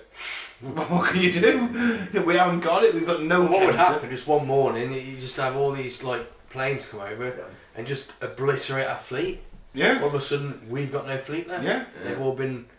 Or we aim it at the Grand Fleet in Scotland. You got a navy now. it's a good job it didn't fucking work then, didn't it? So, do you want to go back to... Yeah, furthermore, His Majesty's government believe that the conditions under which the demonstrations were made by Mr. Matthews were just such that it was not possible to form any opinion as to the value of the device. Carefully worded or not, the implication seemed to be that Grindell Matthews at best may have not demonstrated his invention under correct laboratory conditions, and at worst had brazenly attempted to defraud the British government. Well, a lot of people have done that recently, so I mean, I can't blame him too much. The statement went on to stress the government had been at pains to be scrupulously fair with Matthews, offering the chance to repeat the demonstration. All they required to be convinced was that he used his ray to stop the engine of a petrol-driven motorcycle engine provided by them. On successful completion of this test, Matthews would then be given £1,000 as a retainer for 14 days, while the government considered the basis of further financial negotiations for the purchase or development of his invention.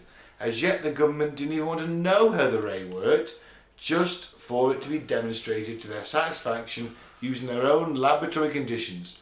Not an unreasonable request. And it isn't. No, it's if not. you're going to fork out £1,000 for 14 days work and £1,000 again in 1924, lot of money. Lot of money. To stop the motorbike that we're going to provide. Yeah. Not yours. No yours. That's what you'd say. That's pretty fair and like clinical, isn't it? Yeah. Like, Yeah. Can't say fairer than that. No, he still couldn't do it. No. So I don't know. So, I think I can tell what Mike thinks already. well, Mike is a science officer, so he's got the preeminent opinion on this subject. Yeah. He's got his blue shirt on. So this statement ended somewhat tersely. Mr. Grindell Matthews has refused this offer, and it is clear he has left the country. Unfazed by this scepticism, Grindell Matthews, still in France, announced he now had 8 bids under consideration.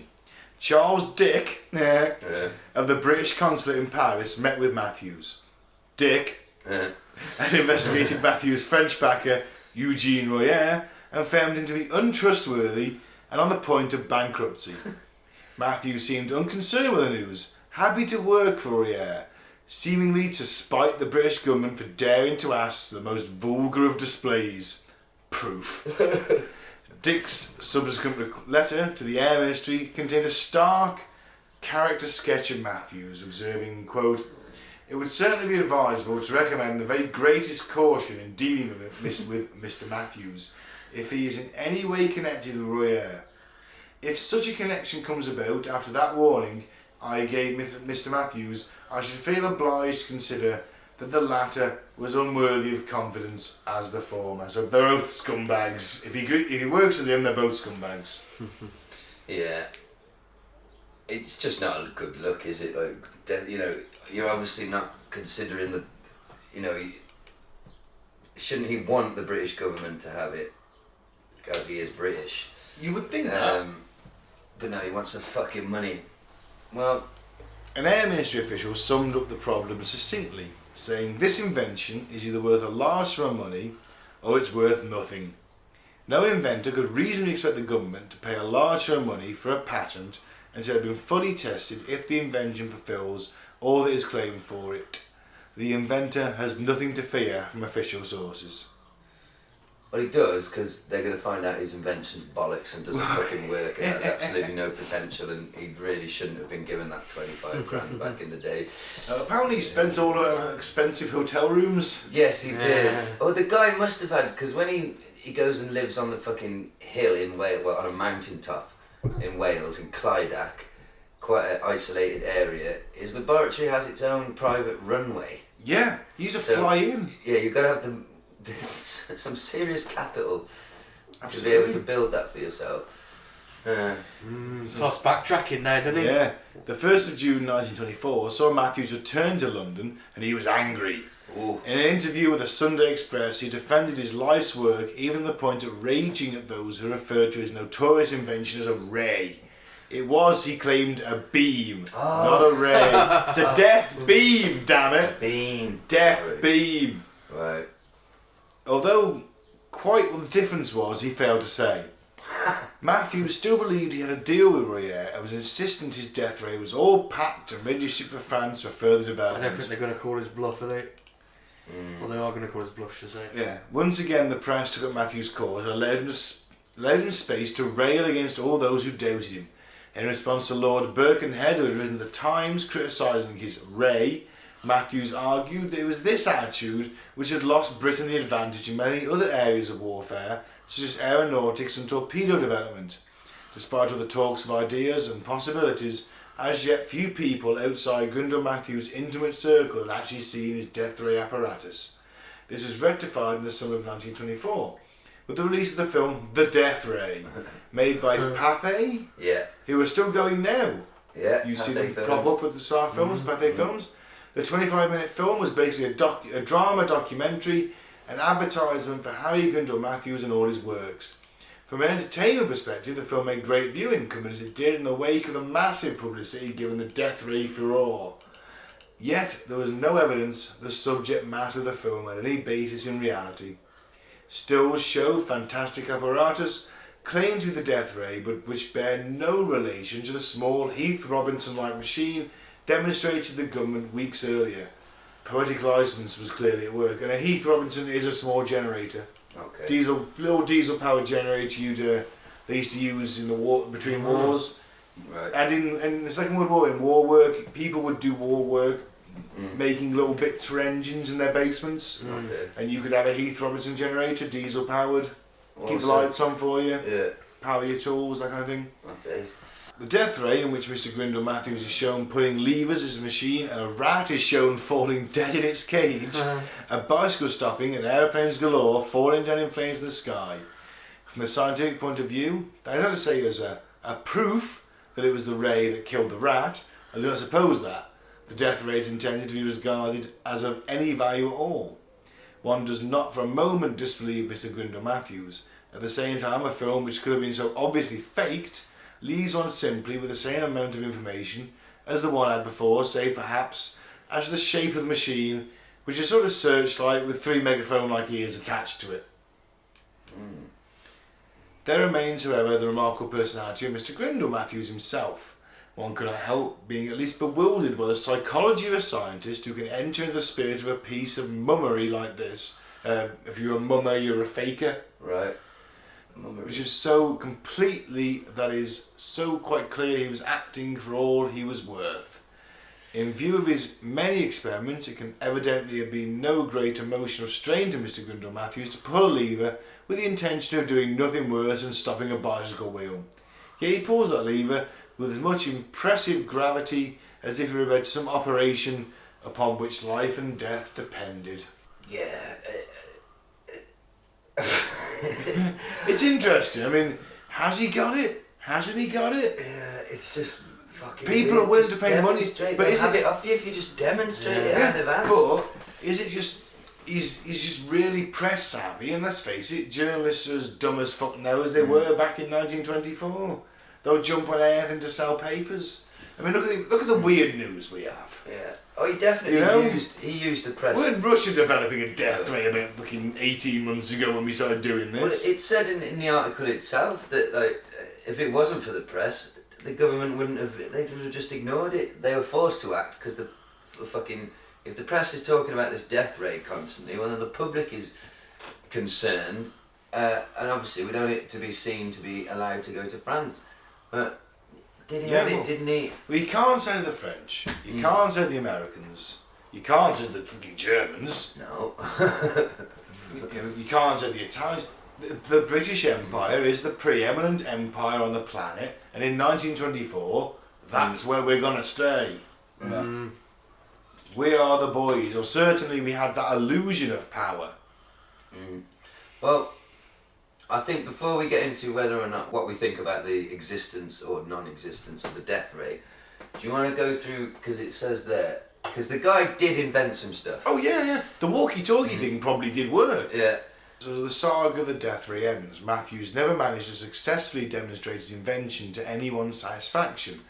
Whether this was because it was a complex money-making scam, or whether the world's governments were incapable of grasping the enormity of his ideas is unclear. We do know, however, that no one ever developed a death ray, nor did Matthews pursue the invention further. Instead, he went back to America, where he worked as a consultant for Warner Brothers, putting his genuine skills in sound and vision technology to good use. By the late 1920s, Matthews was back in Britain with a series of new bold inventions which actually worked. His pièce de résistance was a device to project advertisements onto clothes.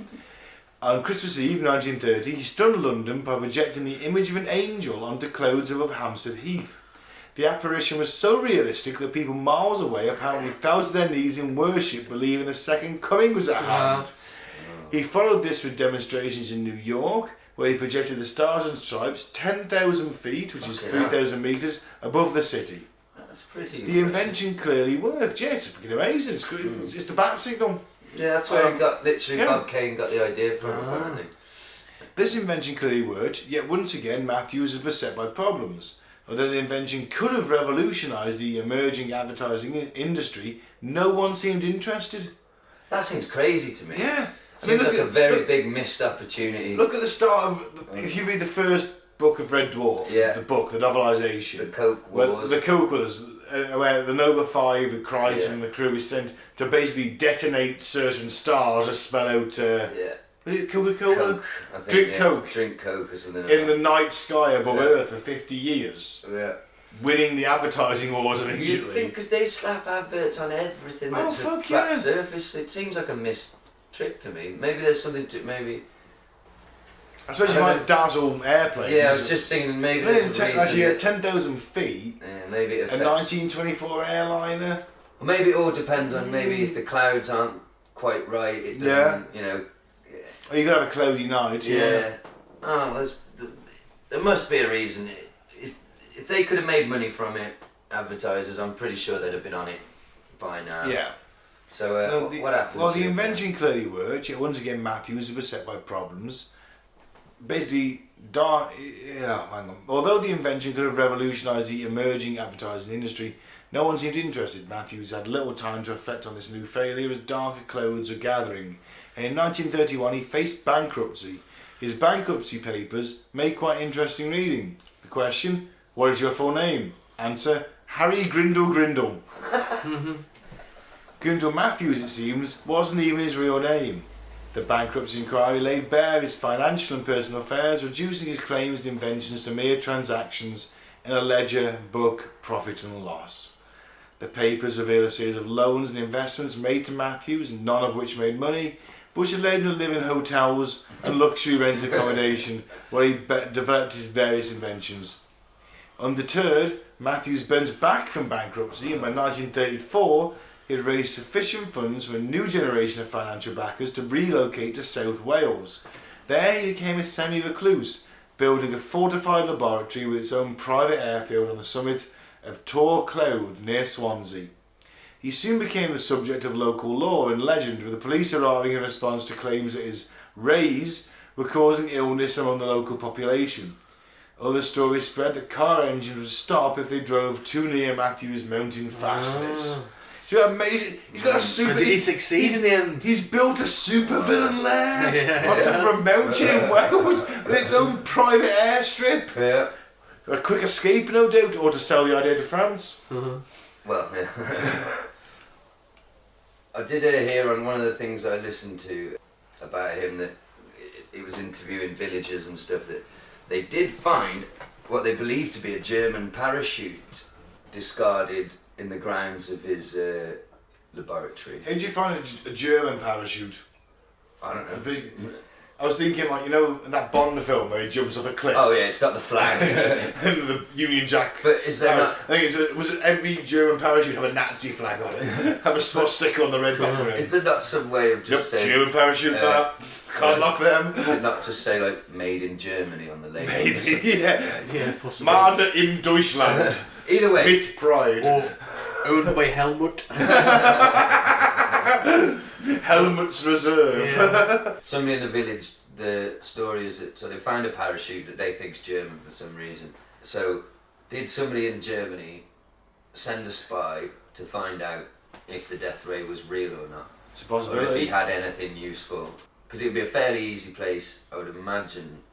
Because it's near the coast. Yeah, but it's also on a long. mountain. Well, it's a long way to get to. I mean, they didn't have aircraft carriers, the Germans, but they did kind of come with this idea of launching a seaplane off a U-boat. But I'm not sure whether that was later in the war or they had that earlier on. So it could be. It's a long ass way to fly, and chances are, because the Germans didn't really have a long range bomber. If it flew to Swansea, chances are it was ditched in the sea on the way home. Yeah, he might have ditched it So the guys jumping out and then the crew were ditching in the sea and getting picked up. Yeah. So it would have been, which wasn't beyond the realms of possibility. It might have been. It could have been rumour, because from the sounds of it, there was, as is totally natural, there was all sorts of rumour in the village. Of course. Around this, I did like a story that I heard that because him and his wife had 2 very expensive Persian cats, and they were very rare at the time in Britain. Like, not many people had a Persian cat, but it went missing. So he went down into the village in all his dapper suit and, like, I don't know, offered the kids 20 quid to find this cat, which at the time they're like, fuck me, it's a month's wages or something. Like, pretty we'll more find than your that. fucking cat. Pretty more than that. And they did find his cat and he paid them. Nice. Yeah. So it would have been interesting having the mad scientist on the hill. Yeah, so he's got his mounting fastness, he's financially secure, he embarked on another series of inventions. Seeing the Second World War was on the horizon, he began to develop the idea of aerial mines fired by rockets or suspended by barrage balloons. Do you know what barrage balloons are? No. They're basically big sort of blimps you hang at various feet above the city. If you ever see the footage of the Blitz in London, you'll see the lot. They're held by steel cables. The idea is that planes can't fly too low to strafe the streets or to drop bombs. The Germans had dive bombers called the Stuka, and they would come down in a dive and release their bombs. But if you've got these big barrage balloons with steel cables, it'll rip the aircraft's wings off. Awesome. So they can't do it. London was just a sea of barrage balloons in World War II during the Blitz. These, he claimed, could create an effective aerial ring of defence around cities such as London. This idea was discussed seriously by the government, but never taken up as a practical proposal. Matthews' mind never still then came up with the idea of the stratoplane, a plane which could fly on the edges of space. Do that now. Wow. Well, the Germans tried to do it in World War II as well, in all fairness. Yeah, they had a... Not... Well, if let's say the Germans won World War II, they had the V2, which did go up to the edge of space and come down. If they'd have developed that further, another 10 years, remember, they were a good... Well, hang on, they were on... From 1945 to 1969 for the Americans to get to the moon. The Russians got to space in 1954. So the Germans, you'd argue, are 10 years ahead. So if they'd have got a stratoplane, which was planned, it was planned to bomb America, because you get up into the stratosphere, you use less fuel, go faster, use the gravity to push you across, bomb America, get back. Bomb New York, get back. That was their plan, bomb New York. Show the Americans they're not invincible. Motherfuckers. Yeah. He became, Grindell Matthews became a member of the British Interplanetary Society and actively pushed towards ideas which led eventually to the development of rocket technology. And that's exactly the same as Wernher von Braun did. He was in amateur rocket clubs. Yeah. When the war finally arrived, Matthews noted that his inventions, such as the aerial mines, had been taken up. London would not have suffered as much as it did in the Blitz. He could now also see how useful his submarine detector would have been against a U-boat stalking the Atlantic. But it was to no avail. Time had passed him by, and on the 11th of September 1941, Death Ray Matthews died of a massive heart attack. 11th of September it's December. Pearl Harbor was December 1941. Genius or charlatan? Probably a little bit of both. Yeah, I'd go for that. Grindell Matthews inspired intense debate and massive publicity. Some of his inventions, such as the talking films, aerophone and sky projectors, certainly worked and were years ahead of their time. Other ideas, such as theories of space travel, would come to fruition later in the 20th century, but it was for the death ray that he was best known, and it was his failure to deliver the goods which was his eventual downfall, leading the scientific and political establishments of the era to look over his other inventions. Which is pretty true. Yeah, I think that's where I lay on this, is that obviously there was something to this guy. Yeah, he had it. You know, he's a great mind. Yeah, I also think he was a blatant, bit of a cheeky Charlie. Showman. He had the press on his side. He was using the press as a weapon to basically strong arm money out of the government. Like, if you don't give it me, I'm going to France. And he went to France. So yeah, I think a bit of a businessman charlatan. He had the brains, I think. He certainly had something. I don't think the death ray idea is like complete rubbish. I mean, what are lasers now? Well, that's true, isn't it? It's You know. laser tech. But I mean, just think... what Star Wars? The Star Wars Defense Project is firing lasers and missiles, knock out the fucking warhead, boom, there you go. It's just an evolution of that. Yeah. He was ahead of his time, I think. I think ideas, but like you say, he was a bit of a con man. Liked the living luxury, by the sounds of it. Oh, yes. If he's spending 25 Squandered his grand, money. yeah. If he's spending 25 grand, he got given a stay in luxury hotel. Yeah, why not stay in cheap ones and spend some money on your death rate? Now, in 1924, you're at the peak of Edwardian luxury. How much would like a penthouse suite in the Ritz cost? You'd be talking hundreds of pounds a night. Back in my day. You could stay at Hilton for a quid, and have pie and chips on your way home, and 10 pints. Change for pie and chips. And the bus. Buy your missus flowers on the way home. Them were the days. Yeah, but you got paid a penny an hour, and you were working in the dark. With no 12 hours a day. With no environmental laws. Yeah. And you had no Wi-Fi. Yeah. And you're 40, you got no teeth, you'll be dead in 5 years. Yeah, sounds great. Brexit. So what are you going for, Ben? I think he was obviously some kind of, he invented stuff that worked. The death ray, I think, maybe started off as something a bit patriotic, but it's kind of spiraled for him a little bit. To the point where he's like, oh, kind of like the money, like the press attention. And if you've got press attention, you're in the limelight. Why isn't Britain spending this money on this? Let's say the death ray. I think he's sort of niche in the market. If the death ray was real, then he was a bit of a cunt for trying to go and sell it to France, wasn't he? Yes, but at the same time, you're an inventor. You got this $1 million idea. But I don't think it was there. I think he was bluffing. Yeah, me too. I think it was a bit of bluffing that. Yeah. But we have to respect the man who invented the bat signal. There we go. Do you know what I mean? I respect him for having a fucking mountain fastness. Yeah. I like the angel thing. That was fun. That's cool. Funny. That's pretty cool. funny. He's going to go down in history for that at least. All the stuff you could have projected. Oh, we'll do a big angel film. It's on Christmas Eve. It's on Christmas Eve as well. For fuck's sake. And he thought, oh yeah, that'll cheer everyone up. All of a sudden, the fucking rapture's coming. But no, actually, the rapture wasn't known until the 1980s. It wasn't, but they were thinking, oh shit, it's the second coming of Christ. Yeah. That was known at least. But, I like him. He's a rogue. I like a rogue. Yeah. And so was my favourite Star Wars character. I hope that, because I do go to that area now and then for work, I doubt it's still there. I think there's still bits of it, maybe. During the Second World War, they dug up his airfield so people couldn't land on it, basically. Makes sense. Yeah. I hope there's some sort of plaque. There is a plaque of him, yeah. Oh, excellent. He should be noted. He's got one of them blue plaques where he was born. I might maybe one day see if I can... I doubt it's still there, though. But yeah, it was a fun little interesting story, I thought, because I'd never heard of the geezer. No, neither did I. It's a very British story as well, I think. Absolutely. Yeah.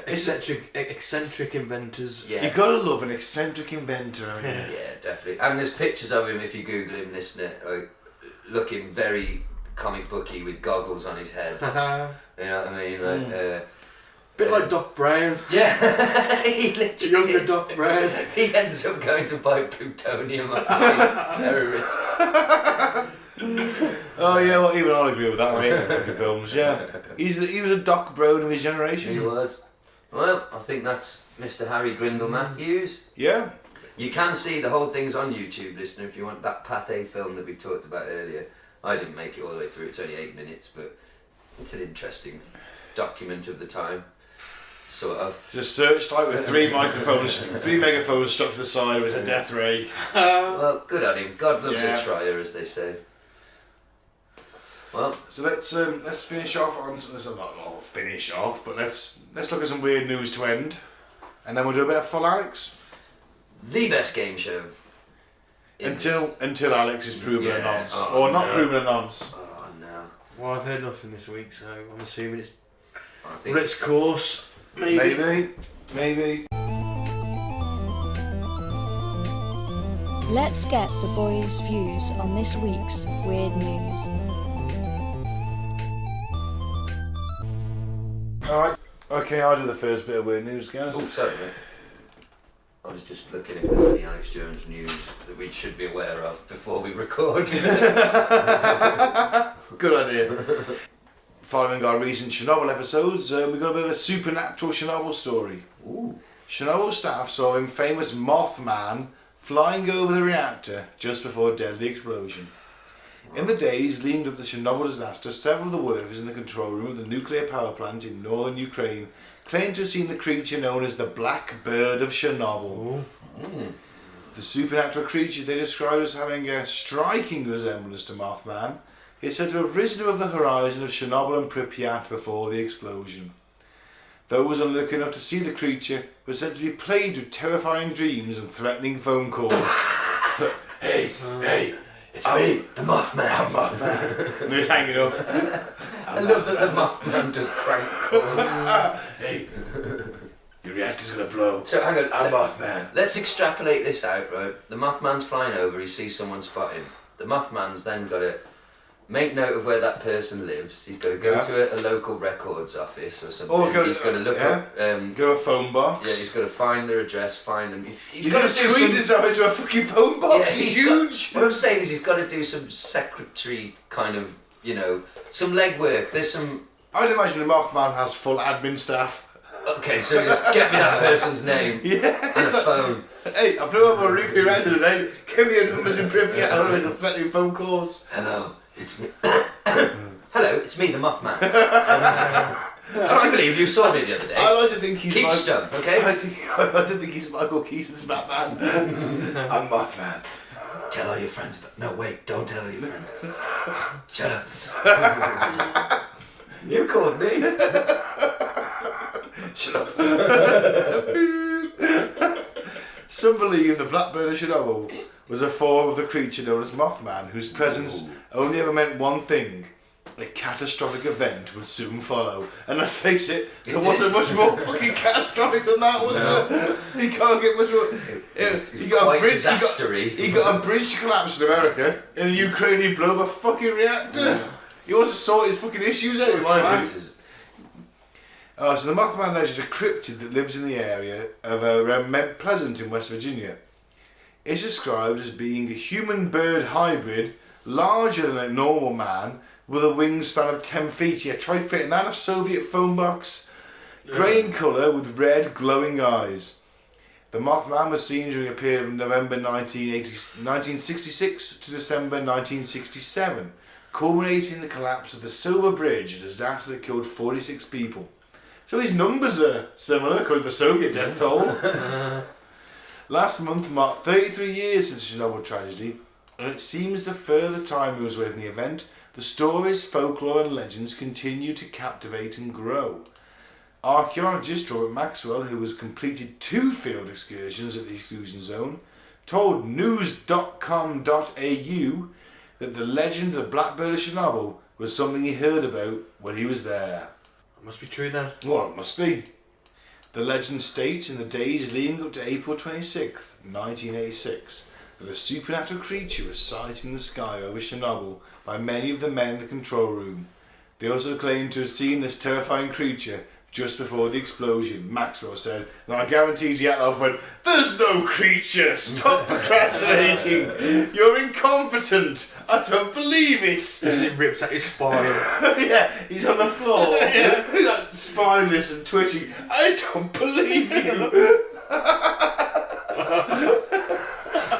I don't believe in you! Ow, my spine, but I don't believe in you! He's whipping you with his own spine. I don't believe in you! You're not real! You stop procrastinating! Let me harder! Wow. He was that much of a cunt. So according to the legend, rumours went through the ranks of Chernobyl that 5 employees had seen a large, dark, headless creature with gigantic wings and fire red eyes. Wow. Chernobyl employees began sharing strangely similar experiences. Some had horrifying nightmares, while others received threatening phone calls. Ooh. You've never seen a Moth-Man. The second account I've heard this story comes from 2007, which says that people in and around the power plant began to experience a series of strange events revolving around sightings of a mysterious creature, also described as a large, dark and mutated creature with large wings and piercing red eyes. People affected by the phenomenon also experienced nightmares and had first-hand encounters with the winged beast. Oof. Some of the workers reported their bizarre experiments to supervisors of the facility, but there was very little these officials could do, even if they'd been willing to take action. Then in April, disaster struck, and I'll just refer you back to our little Dyatlov skit back there a second ago. Reactor number 4, the nuclear power plant, exploded on April 26th, and 2 days later the entire city of Pripyat was evacuated. But it was several years later the stories of the Black Bird began to spread. Wow. Because the workers apparently described the Black Bird as a headless, large, winged black creature with no head, but with fire red eyes. Hang on, where's its eyes then, if it ain't got an head? It's buried in neck. his chest. Ah. Basically, it's Brock Lesnar with wings. Which most people will mean to think the eyes appear in the torso. It sounded very similar to the Moth-Man sighting of the West. Well, I think Moth-Man needs to fuck off. Yeah, I'm not a fan of him. Bit of a cunt. Calls, yeah. Sounds a bit of a twat to me. Well. Chernobyl, bridge collapses, threatening phone calls. It all makes sense. Well, it's from In all fairness, this is the Daily Star, yeah. Well, if Mike goes next, I think for my news story, I have an Alex Jones news story which I feel I should read out to you all. Okay. If that's okay. No problem. It's definitely pertinent. The Norwegian island that abolished time. Wow. You can mow the lawn at 4 a.m. Wow. Residents of Someroy, bright 24/7 in summer, say they want to do what we want when we want. Fair enough. The 350 residents of Someroy in the land of the midnight sun are hoping to free themselves from the tyranny of the clock by declaring the small Norwegian island the world's first time-free zone. All over the world, people are characterised by stress and depression. Kjell Olev Vending, the leader of the campaign on the island, west of Tromsø and inside the Arctic Circle, told the Norwegian public broadcaster NRK. In many cases, this can be linked to the feeling of being trapped by the clock. We will be a time-free zone where everyone can live their lives to the fullest. Our goal is to provide full flexibility 24/7. If you want to cut the lawn at 4 a.m, then you can do it. Well, that sounds awkward on nights. I know, yeah. I get back in at 2 on my shift. With 3. that, there wouldn't it be And no all of a time? sudden, I've got... Oh, yeah. How long am I working for? Good question. That's it. There's no time. They can make me stay as long as they have to. There's no time. I'm not moving there. No. I'm not going there. I like night time. It's not, I like night time. It's great. I mean, I don't. On my night shift, I finish at 2. By sort of 4, I'm in bed. All of a sudden, the fucking next door neighbour's fucking banged his radio as I was mowing the lawn. But in another way, it would be liberating, wouldn't it? Yeah, I could see. I suppose they're used to it over there. It would drive me fucking bananas constant daylight. Wow. So, if you fed up of time, Yeah. Move to Norway. Norway. Fantastic.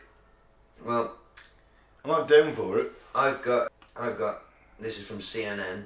Alex Jones, hit with sanctions by judge in Sandy Hook lawsuit as case gets proposed trial date. A Connecticut judge on Tuesday sanctioned right-wing conspiracy theorist Alex Jones for suggesting that a lawyer for the Sandy Hook families, who are suing the InfoWars founder for his past claims that the 2012 shooting was staged, tried to frame him with child pornography. The ruling, handed down from the Bridgeport Superior Court Judge Barbara Bellis, came after attorneys representing several Sandy Hook families in their lawsuit against Jones filed a motion on Monday asking the judge to review footage of Jones lambasting one of the attorneys in a Friday segment. Bellis called Jones' behaviour on the broadcast, quote, indefensible, unconscionable, and possibly criminal behaviour. Ooh. Bellis sanctioned Jones by denying the defence the opportunity to pursue special motions to dismiss moving forward in the lawsuit. The court will also award attorneys' fees and filing fees to the Sandy Hook family's lawyers related to the issue that Jones went off about in his broadcast. which was child pornography that Jones's team inadvertently turned over to the plaintiffs. Jones has been sued by families of Sandy Hook victims in both Texas and Connecticut courts over his past claims that the shooting was staged. He has since acknowledged that the shooting was real. At the hearing, a proposed trial date of November 2020 was settled on by both sides. Jones suggested on a broadcast last Friday that an attorney for the Sandy Hook families tried to frame him by planting child pornography in emails that Jones's team then turned over to the plaintiffs as part of the discovery process. He later backed off the claim. In their Monday court filing, the plaintiffs said they discovered numerous images of child pornography in the cache of discovery documents Jones provided them and immediately contacted the FBI. The plaintiffs, however, noted the images had apparently been sent to InfoWars email addresses. So in other words, it appeared a person or persons sent the images of child pornography to InfoWars email addresses, and then as part of the discovery process, those emails with the images were turned over to the plaintiffs. It did not appear that Jones or anyone on his team solicited or even had knowledge of those images. Jones's attorney said on an InfoWars broadcast that the FBI was treating Jones as a victim in the case, describing the emails that included the images of child pornography as very hostile towards him. I spoke to federal prosecutors last week, Pattis said on the broadcast. They report that there is no indication anyone at InfoWars knowingly possessed child pornography. In the Monday court filing, the plaintiffs added that it did not appear Jones's team had engaged in even minimal due diligence and actually reviewed the materials before sending them. They just sent an entire cache of data, probably a hard drive or something, without thinking to look through. Here's all these emails that we never opened. Bang them in. Well, Jones is saying, and now, magically they want metadata out of the hundreds of thousands of emails they got, and they know just where to go. But anyway, so his arse is covered, but he can't help himself. He's got to put the conspiracy spin on it. Of course, and because he's gone on telly and said, they're trying to frame me, a judge has now had to fucking sanction him. Yeah. And she said it's possibly criminal behaviour. So he just can't help. He's constantly thinking of his business, isn't he, and of InfoWars. Well, that's his thing. And rather than just go, look, the thing is, he did have a multi-million-pound fucking business. I think it's still pretty big. It's still pretty big because they're still buying his stuff. Yeah. They still listen to his show. They still listen to the adverts. There's still adverts, isn't there? But he should have just held his hand up and go, look, some sick fucker out there who doesn't like me has sent these emails to me as a kind of way of trying to fuck me over, because once you've sent them to me, technically he's in possession of child pornography, isn't he? Well, he should have then just been honest and said, we didn't know those emails were there, we don't check everything, and stupidly we sent all that data to the...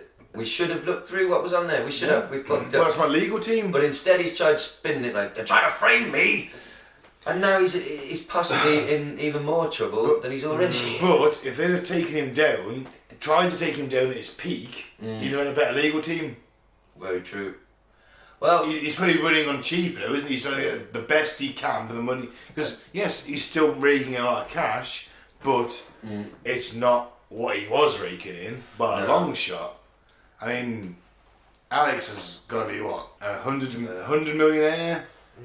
Well, in the hundreds of millions, or he was, every year. I mean, he got rid of a lot of staffers who've gone on to their own thing now. His lawyers have fucked him over here with just being negligent, basically. But I just thought it was important, like, that's where he is at the moment, so he's not, because I was a bit worried he's going to be labelled and dragged over the coals to the point where we can't associate with him.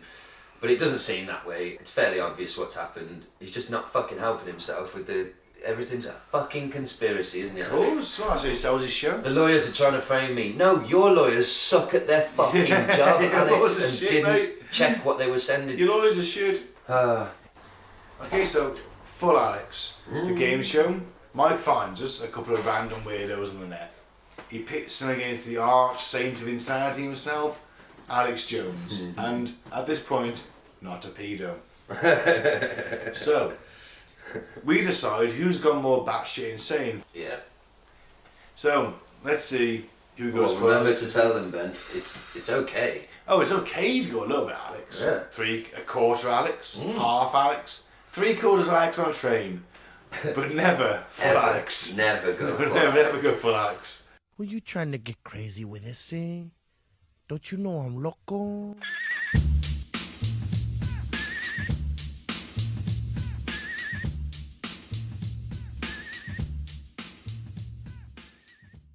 Okay, so who we got, Mike? First up, Dave Dabmire.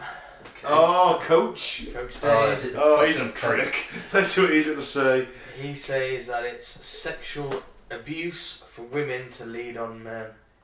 Right. God. Okay. What would be going on in America today if Judge Kavanaugh went before the cameras and said, yeah, you know what? That did happen when I went back there. That did happen. But it didn't happen the way that she said it happened. Let me tell you something. She was in there taking on about any boy that wanted to come in there. And if I remember this right, I wasn't the only guy in there. There were a bunch of them, and I'm not proud of it, but I'm telling you, she was giving it out like candy. Now, that would, Doug, that would be a... boy, they would scream and holler, wouldn't they? They say, oh my goodness, you're disparaging her character and all that kind of stuff. There is such a double standard that's going on in America, and it's happened because, truthfully, most men in particular, we're scared of women. We're scared of them. We don't want to fight with them. That's what the title of my commentary today is. We have to learn once again to fight like girls. Instead of, I used to say, oh, you throw like a girl. Now we got to say, man, we got to fight like the girls because, man, they're vicious. They're vicious. They don't, not all girls. I'm married to one. I got two beautiful daughters, but you understand what I'm talking about. That Jezebel feminist spirit, brother, that is one of the most powerful ones out there. And be honest with you, right now, that spirit is eating men alive. But by the way, I love it. News with Views. Coach Dave Dabmire has a column there, News with Views. It's time to start fighting like the girls, which was published today. Folks, you got to read this. You got to read this. In fact, we're going to put a link up in the program description box. And Joe, if we could put this up on Hagman Report, at least the first paragraph, and link it back to News with Views.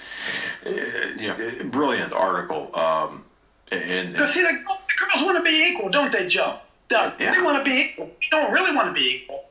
They want to be equal in employment, and they want to be equal in responsibility, but, man, they don't want to be equal sexually. Oh, no. And I know that I'm speaking for many males who are watching and listening to this show right now.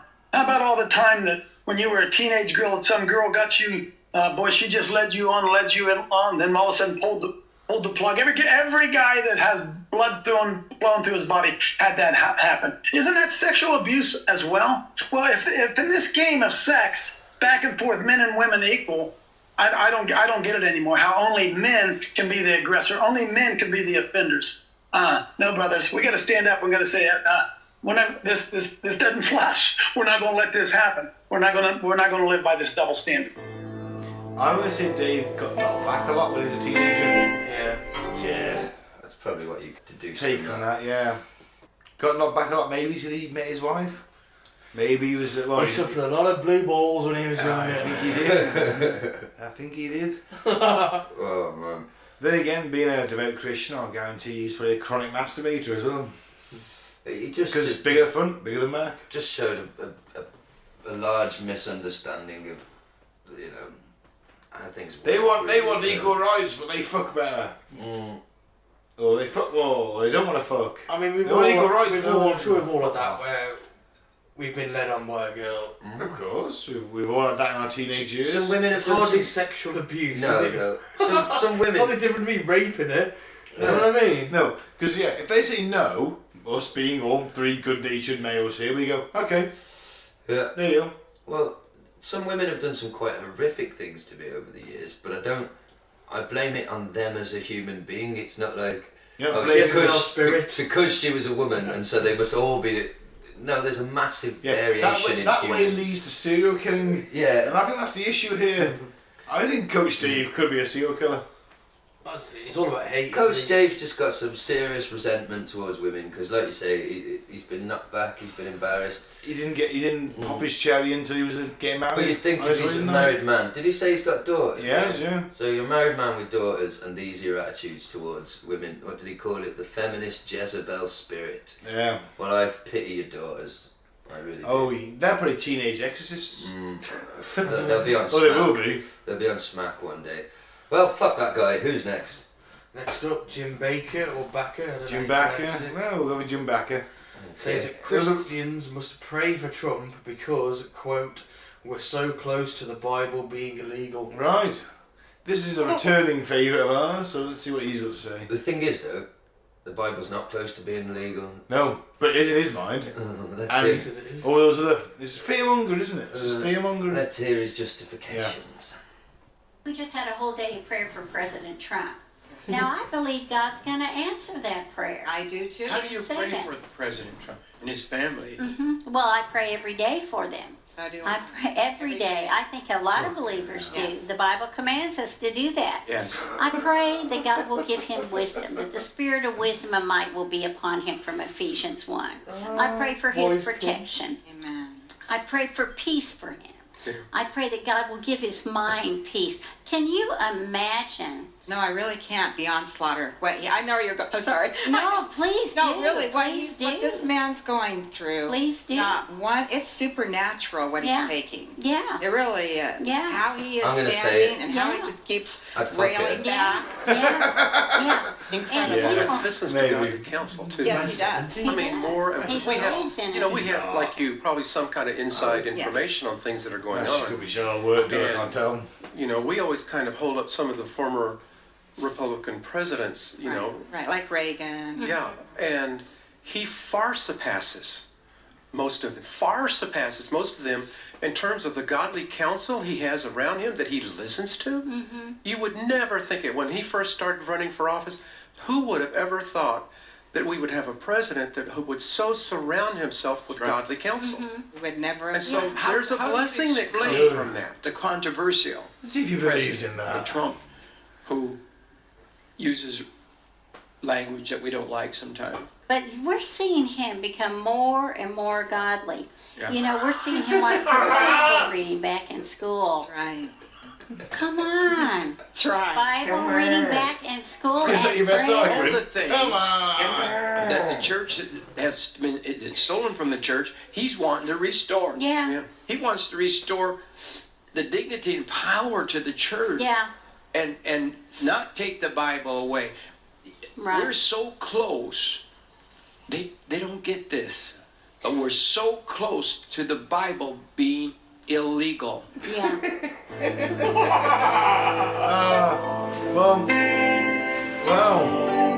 Wow. That was, How can you, on the one hand, start saying that this president's more godly than any of the others? He's bringing everything back. He's really godly. Did you know we are so close to the Bible being illegal? Well, he's a shit president, then, isn't he? Because he's not. It's obviously, surely he's in charge of that. but Trump's like the most ungodly man ever. Oh, he's like, of course he's had like 3 divorces. He's on his third wife. Oh, sorry, he's on like his third, 4th wife. He pisses on sex workers. On sex workers in a Russian hotel. He Allegedly. walks into pre-teen fucking beauty shows. Well, they're all naked. They're all naked. They have to look at Has a him. go up at them. I mean, he Is said that godly, is he it? said that he'd, you know, if his daughter wasn't his daughter, he'd certainly have a bit. He grabs her by the pussy. Grabs him with a pussy. You couldn't get a more un-Christ-like figure.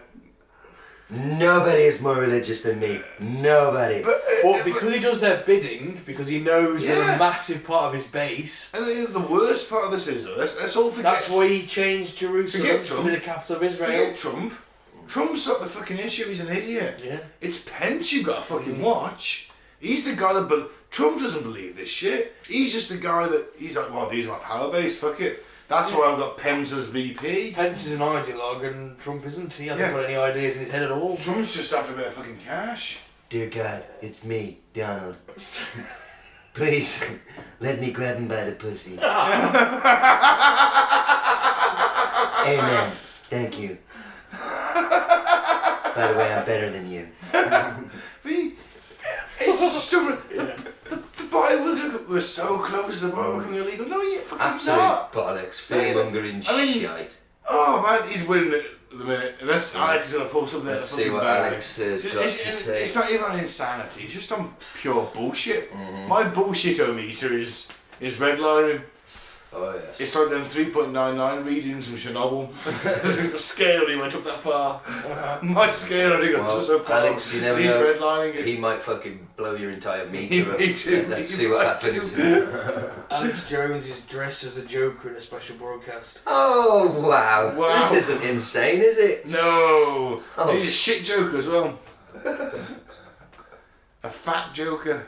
I think it's even the Joker, and he's poisoning different cosmetics as binary weapons that then mix together to poison people, and then he's got a drug company that sells them the cure. And in that very speech they got the famous actor in there. Before he talks to him, he says, yeah, just like we staged the Gulf of Tonkin and other terror attacks. And then the villain goes, yes, well, now I'm poisoning the different products, and when they combine them together, it poisons them. That was people 15 years ago, or whenever that movie came out. It's got the guy who gives him the gold watch in the Pulp Fiction. What's that guy's name? Which Batman is that? That's Batman 2? Varmus! Look at you in there.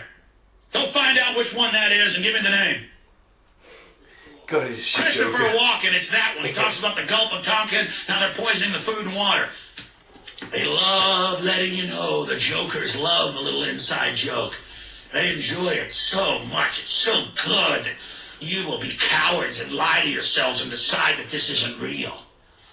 But for those of you out there that don't think this is a joke, for those of you that understand that criminals are running the asylum and that they want to have a blood feast on us like they had in communist China, 60 plus million, and Soviet Russia, 50 plus million, and Hitler, 40 plus million, total dead, including 20 million Germans. If you want to be part of this blood feast, you are invited to dinner, but on the table like a suckling hog. If you don't want to be part of this, you got to get active and aggressive. And the scumbag psycho elites don't like what's happening because they're not just hunting us and our water and food now and openly announcing they're terraforming to cause droughts and floods that run us into submission to them.